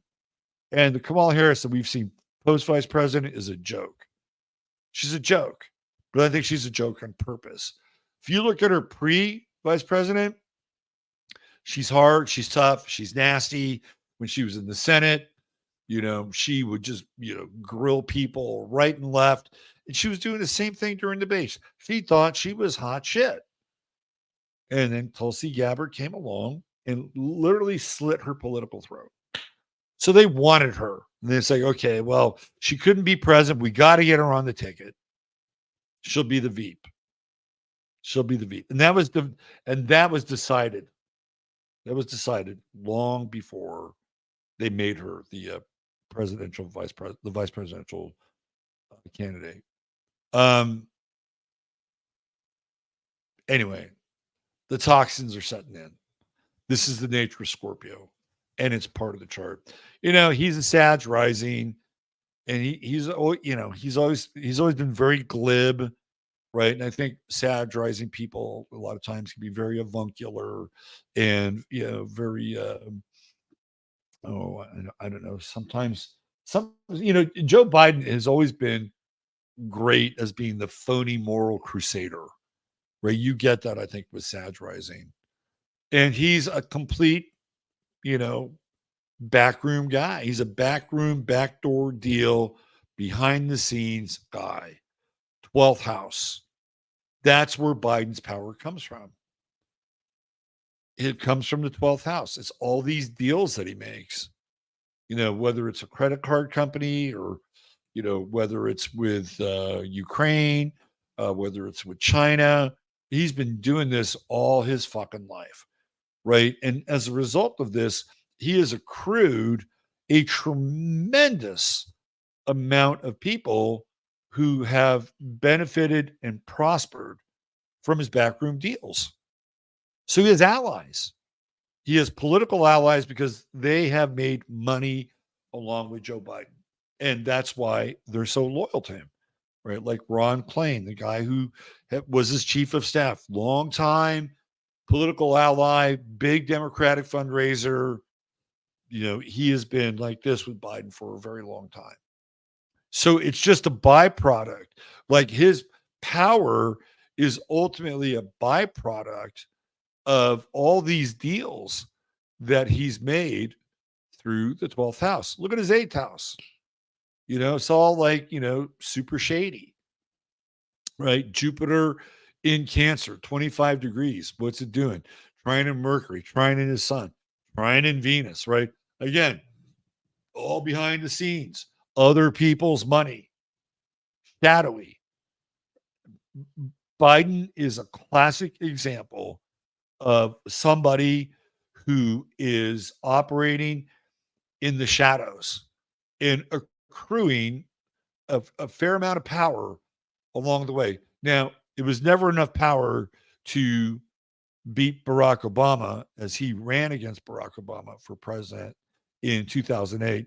It was not enough power for him to run for president and against Clinton and all these other guys, Dick Gephardt, right, where he was busted for plagiarizing his speech, right? It wasn't enough power, but ultimately it became enough power for him to become president, which he did, right? And he did because we know why he did.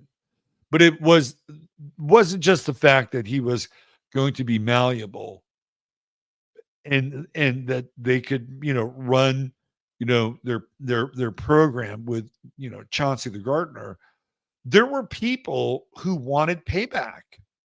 When I say payback, meaning that, okay, we have been in business with this guy for decades and now he's president.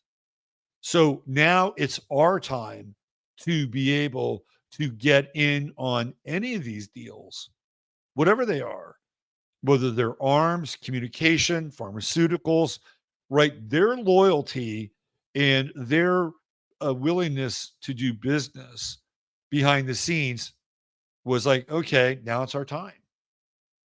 Because once you get into Washington, um, and it doesn't even really matter. Like Ocasio-Cortez came to Washington with like what $18,000 in her bank account. What is she worth now? Like 23 million or some stupid shit like that. Like, this is what happens when you get into Washington. You amass money, and you amass money through political campaigns and donations, and you get to make trades, open trades on the stock market with insider trading. That's a known fact, right? You just start to accrue capital in the state. That's why people get into it. They like to think that they want to help, but really they're just helping themselves, right? And Biden's been helping himself for a very long fucking time. And so there are all these people that he's brought with him along the way. A lot of them that you don't even know. But they're profiting with him through this entire time and through the presidency, right? So you have this group of people that would love to see him be there for another 4 years because they want to make that money. They want to be in direct relationship to the pipeline through the deals that come through Biden as a figurehead. That's why they want him to stay in power, right? It has nothing to do. I mean, it does have something to do with the fact that he is malleable and he's like a puppet. But it's more than that. It's like we worked a long time and supported this guy, and we've all made money together. Now it's the big time. Now it's the big time, and we want to collect our share. That's what's behind a lot of this. Besides the fact that, they can just trot him out, right? So again, Scorpio, what's Scorpio about? It's about other people's money. Jupiter, 8th house, other people's money. And he's been spreading around like fertilizer, right? And he always gets his share. The quote unquote big guy. Where's his moon? It's in Taurus. Moon's exalted in Taurus. He's Joe Biden. Not only is he going to deal with other people's money, but man, he likes money. He likes money. He likes luxury. He likes security. And again, look at that Moon Pluto square. That's also very scorpionic. He doesn't want to give up his position. He doesn't want to give it up. Moon Pluto square, he'll hang on to the bitter fucking end with that Moon Pluto square. And then he has this yod with Neptune and the moon, and what else has got Venus to the moon. So Neptune to the moon is always nebulous, right? It's a very nebulous kind of thing. It's like I think that a lot of times Biden actually believes his bullshit, or at least he did, right? He believed his bullshit. That's Neptune in conjunct with the moon. It's the blind spot. He thinks he's being benevolent or democratic or man of the people or whatever, right? That's what I think. I think it allows him to kind of lie to himself and be very comfortable in the process. The Venus in conjunct is also interesting. Now we're getting into like his personal life, right? Relationships, previous marriage. Hello, Joe Biden, right? That very fluid Venus Neptune sextile there, very fluid. We'll take a look at that in a minute. But man, he wants to get paid. He's got that moon in Taurus, conjunct part of fortune. Fifth house, that's his children. He's gonna make bank off his kids. Sort of made a little bank off Hunter, right? Didn't he? I'm still convinced that Hunter is Jim Biden's son, but that's a whole other story. He looks a lot like Jim Biden. Anyway. What else do we have here? So, all right. He's got Chiron and Leo. Chiron and Leo, 28 degrees. Well, guess what? Here comes Uranus. Here comes Mars, squaring off against Chiron. Joe Biden is about to have his high noon moment. What happens? This is really a fascinating question. What happens if, let's just say I'm on the money, and let's say this thing in Israel expands in a way that is dramatic, right? And Joe Biden is fighting for his political life at the same time. Like if you were a theoretical, I would say an enemy of the state, but if you were a country or an international body, wouldn't you want to take advantage of this moment of chaos and weakness in the House of Biden in the United States? You're damn right you would, right? Because you would have this doddering version of this president who now has to take action. This is a real crisis point. A real crisis point. Because we have this thing going on over here with Mars, Uranus, Israel, right? And then we have this other thing going on with Biden and the last legs of Biden, Uranus opposing his son, right? Wow. Like this is big. This is big astrological cosmic drama. This is the stuff of Shakespeare, really, in a lot of, but it's kind of bad Shakespeare. It's sort of like Harold Robbins Shakespeare.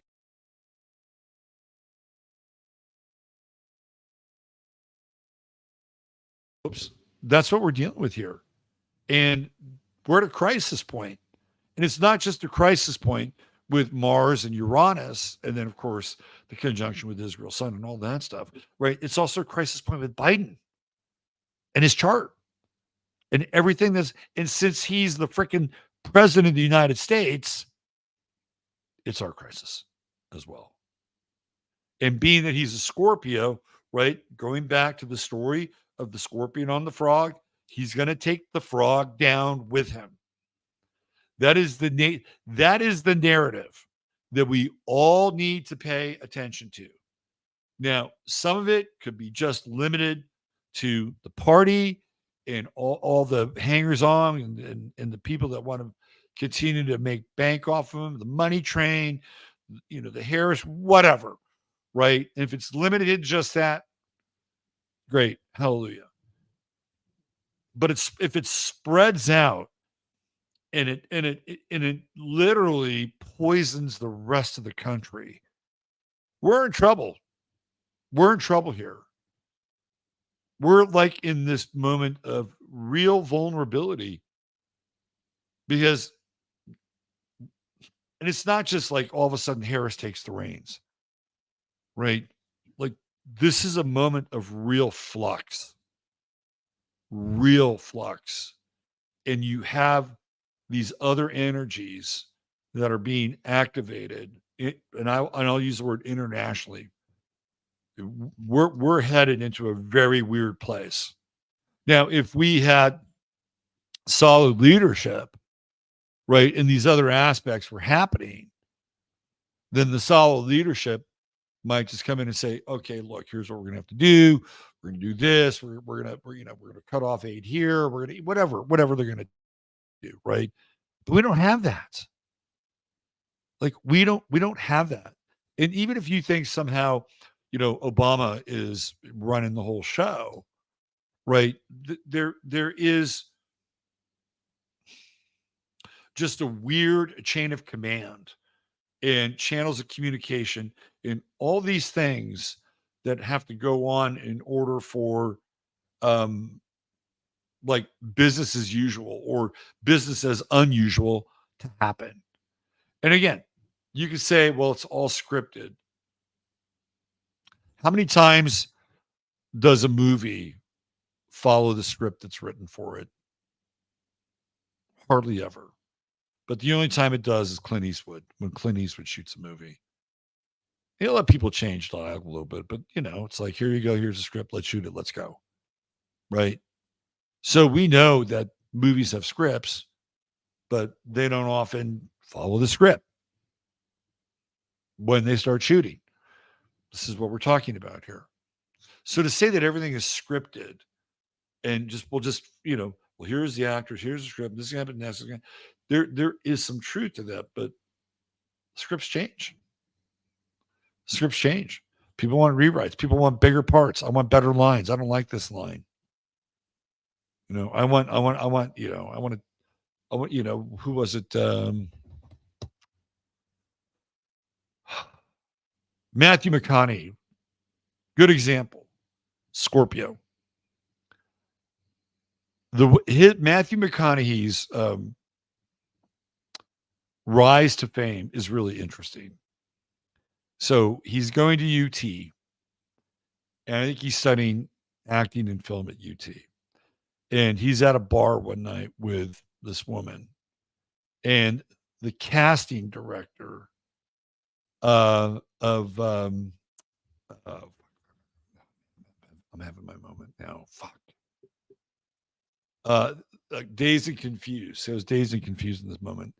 The casting director of Dazed and Confused is in this bar in Austin. And McConaughey and this casting director start talking to each other, right? And Matthew McConaughey has a lot of charisma. He's a Scorpio, and they hit it off. And they're drinking and they're going on and on. What do you do? Hey, we're shooting this movie here in Austin, and there's this role. It's not a big role, but I think you'd be good for it.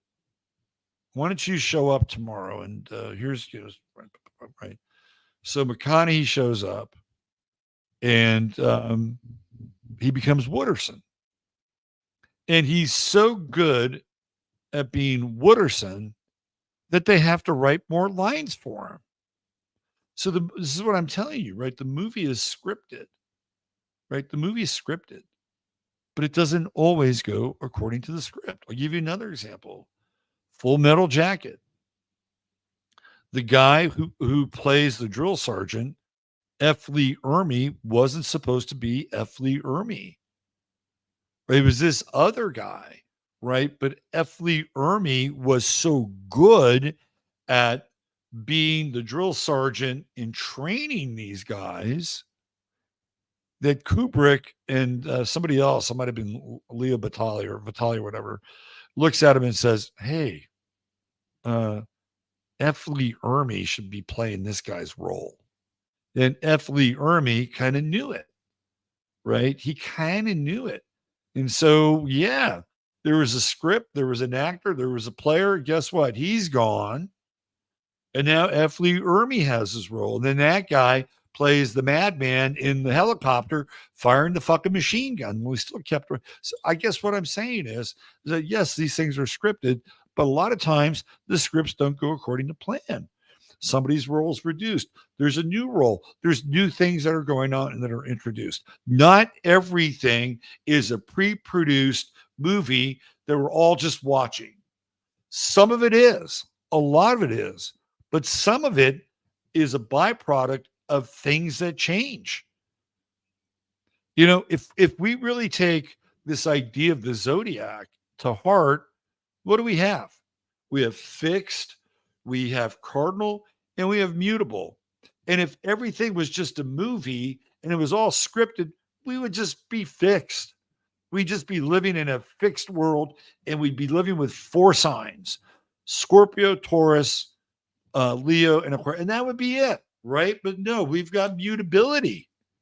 We have mutability in the zodiac. Some of these things change. We have cardinality. We have new things that are introduced, right? So I just want people to just, for just a moment,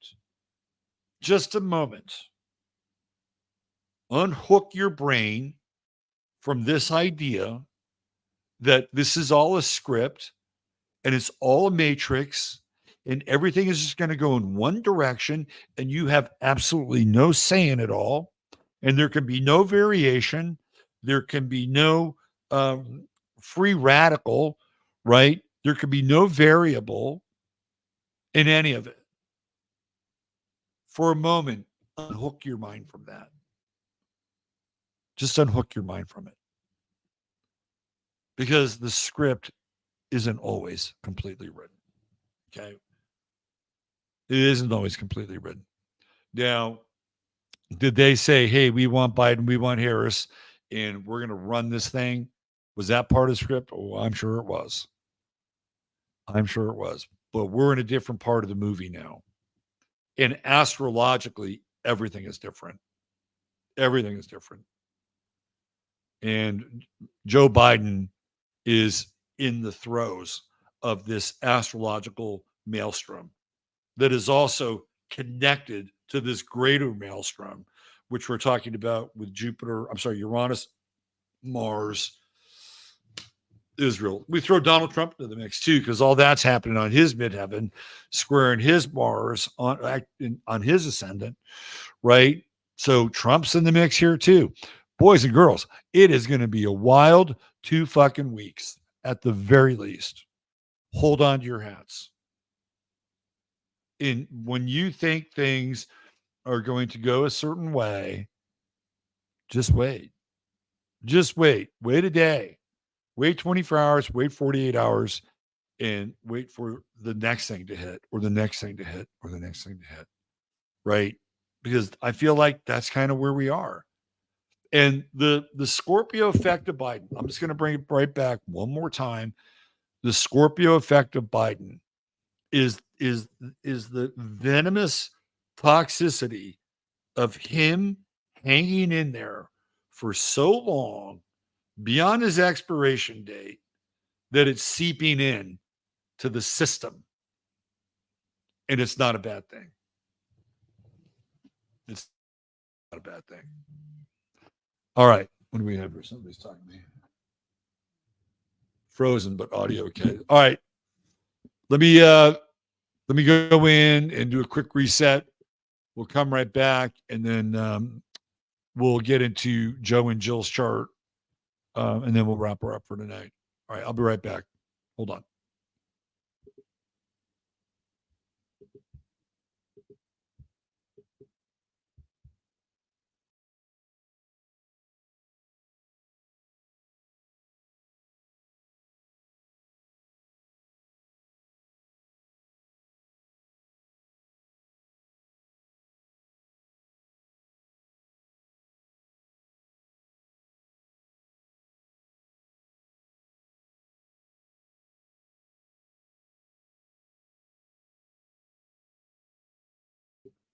And it's that easy. All right. Let's look at the lovebirds, shall we? Let's see what we have here. All right. That's his natal chart. So Joe Biden, his progress chart, he's 22 Aquarius coming up on his south node. His south node is at 2459 Aquarius. So he's reaching his expiration date. What's really interesting, let me show you his progress chart.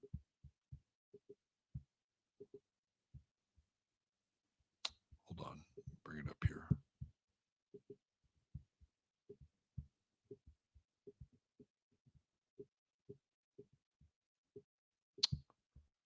Hold on a second. Here we go. All right. So I'll just show you his progress chart real quick. Did I leave again? Hold on. Right.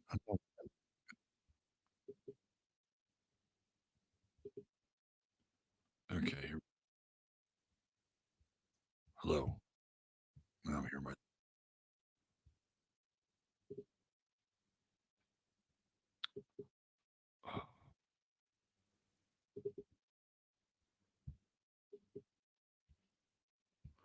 All right.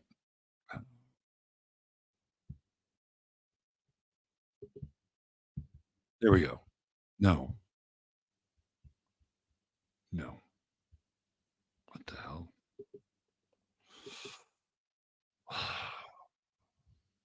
All right. I got to do this again. I'll be right back. My bad.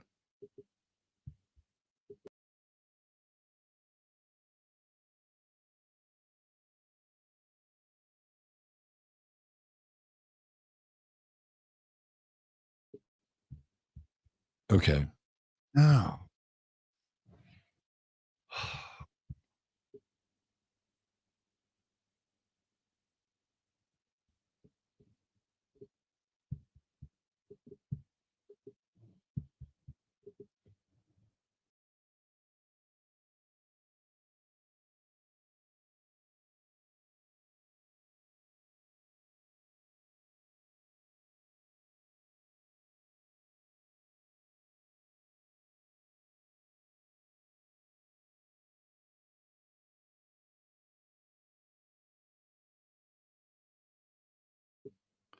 Okay, so the problem is I had added myself twice,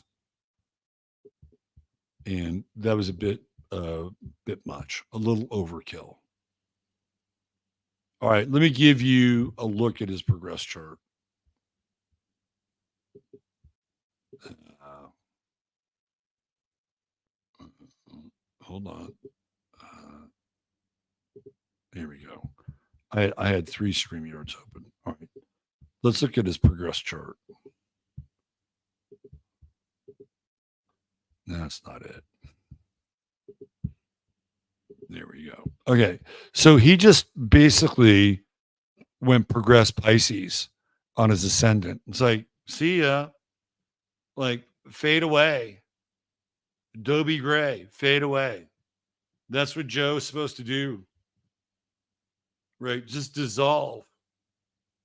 Just dissolve into the foreground. I mean, literally just became Pisces rising. And there's his progressed sun, which, by the way, has been in square with transiting Uranus in Taurus down yonder, right?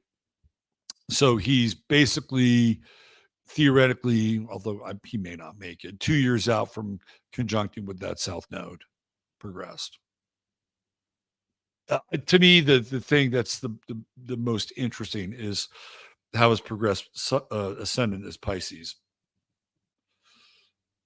Just dissolve and turn out the lights. He's also just gone through his lunar return, which is interesting. That started about a year ago, right? So that would have been like peak. I mean, if you could wrap your head around it, it would have been peak Joe Biden with his lunar return about a year ago.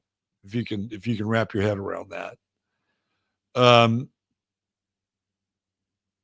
Anyway, I don't want to spend a lot of time on his progress chart, but I just wanted to point that out. All right, let's get into the lovers. The lovers. A love story for the ages.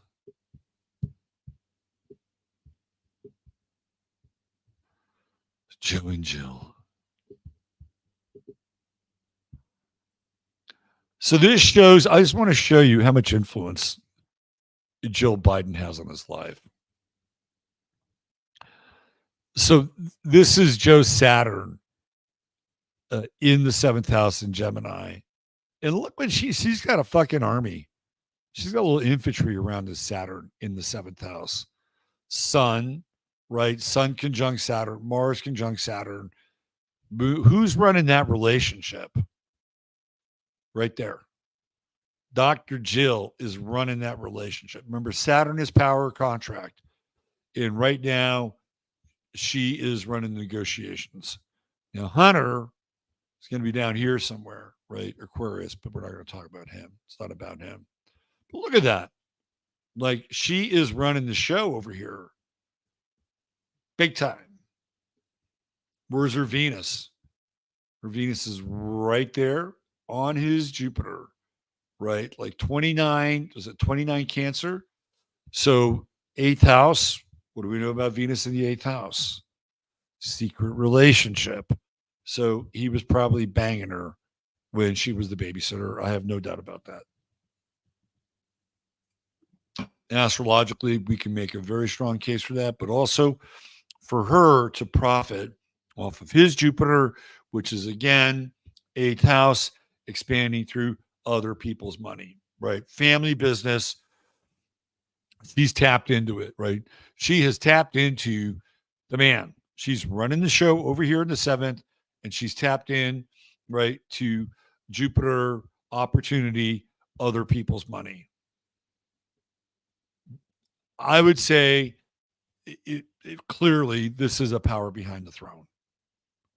And you may make jokes about her. You may laugh at her. I do, right? But she's got the keys to the car. And she's had the keys to the car for a while. And I think she's been waiting for this moment. And she's a lot younger. She's like 9 years younger than he is. You know, so she has more to live for. Do you think she wants to exit stage left out of the White House? Fuck no. She loves it. If she could be president, I'm sure she would be. She just stepped right in. You remember when they did that with Imelda Marcos? Ferdinand Marcos couldn't run the country anymore. He's dead. Well, let's let Imelda run it. What if Joe Biden was president? What if we had that kind of chain of succession? What if somebody in the Democratic Party said, I have a great idea. Let's run Jill. Let's have a Jill and Kamala ticket. Jamala. I just don't think she wants to give up. Like this, she's running the power here, right? These are power aspects. And look at her Juno right there on his Venus, 12th house. Only Juno and I know what goes on with his Venus and her Juno. Her Saturn is in his 10th house, right? He has Neptune up there. That's weird, right? That's like it's a weird position, but not. I mean, I think politicians can get by with Neptune in the 10th house. You know, they can be anybody, but her Saturn is up there, and kind of close to his midheaven. So again, right? Saturn Neptune conjunction. Which one is more solid of the two? It's Saturn. So I would say that we could kind of make the case that she's running the show, but astrologically, she really is running the show. She really is running the show. She really is running Joe Biden. Right? He hasn't been anywhere without her. and he had that stupid ass moment. Oh, you answered all the questions. Oh, you were so good. It's like that was what again, whether you think that was scripted or not or whatever, it's a low point in fucking American politics. And guess what? We might even get a little bit lower. Um, I don't have much more to add to this chart, but I can tell you that she's running the show. Astrologically, it is Jill over Joe, and probably has been for a while. And I think she was, happy to get to this moment where she could feel needed, right? Saturn and Virgo, I feel needed. I feel like I can not only help Joe, but I can help the country and whatever, right? Would she have rather have had like, virile Mars and Scorpio Joe and have that as part of her little fairy tale? Sure. But at the end of the day, she'll take what she can get. And unfortunately, that ride might be coming to an end. Now, I've heard that, and as many of you have heard that she's negotiating a deal. And the deal is insane, right? $100 million book deal, a $1.5 billion Biden fucking library. What the hell would be in a Biden library? I have, that's insane. That's really insane. You have a bunch of P.O. box numbers from Delaware. Right? You just have a wall of like P.O. boxes in the Biden library. 1.5 billion for the library, 100 million for the book deal, and full immunity. Well, he has immunity theoretically. I mean, Trump just proved that. So that's who's negotiating the deals right there. Sun, Moon, Mars, Gemini, right? Lording over Saturn in the seventh house. And then Venus and Jupiter trying to extract just about every last thing that she can get from the deal.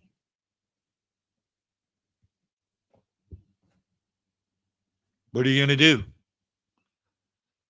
I don't know. I don't think she's very interesting, but I do think this Sun, Moon, Mars in Gemini is very interesting in some ways, right? Because she could like literally put on one face and have another face and just, switch back and forth between roles and still like believe that, the role that she's playing it's all the same role. But there's another Jill Biden you don't see behind the scenes. I guarantee you that. Guarantee you that. All right. I think that's about it. I'm not sure how much more we have to cover. We've covered a lot. But I do think at the end of the day, from this sort of what I would call mythopoetic sort of astro psychological process on a symbolic level, he is the scorpion who has stayed around so long that his venom has seeped into the system now and it's toxifying everything. That's the story of Joe Biden. And I guess the end of this will that venom seep so deep into the party that it will destroy the party itself? That's a really interesting question. And I don't think we have an answer to that yet. And especially with all this chaos that's coming around Biden, around again, I'm gonna point out Israel because that's the hot spot. And then some of the financial stuff lurking in the background. It's going to be a very interesting 2 weeks for sure. We'll have a lot to report on, no doubt. All right. Thanks for being here. Appreciate each and every one of you. Again, if you haven't hit the like on the way out, subscribe. as well. Hit the bell for notifications. Buy me a cup of coffee if you'd like one. I do readings for people. You can access that link through the show notes. And I'm happy to say that Darlena's course is off and running. Today is the first day, and she wanted me to tell you that she has space for her next course, which is in January. So if you didn't catch this one, you'll be able to get the next one. And I'm sure that everybody that's attending her course will have nothing but fine things to say about it. And you'll learn all about your design and some connections with astrology. And that kicks off today. Okay, I think that's it. We'll be back on Tuesday with the astro weather. I think Ferris and I need to fire up another Astro Dads here for Cancer. And oh yeah, and for the event, if you are interested in sharing a room, get in touch with Tom, and you can reserve a room right now at the Inn of the Hills in Kerrville. That's the Inn of the Hills in Kerrville, and it is under the Harvest Moon Group, and we do get a bit of a discount. But if you want to team up and split room, find Tom on Locals or find him over on Telegram, and there we go. All right, stay blessed, be good to each other, and remember, you've got everything you need inside of you. Robert Phoenix signing off for now.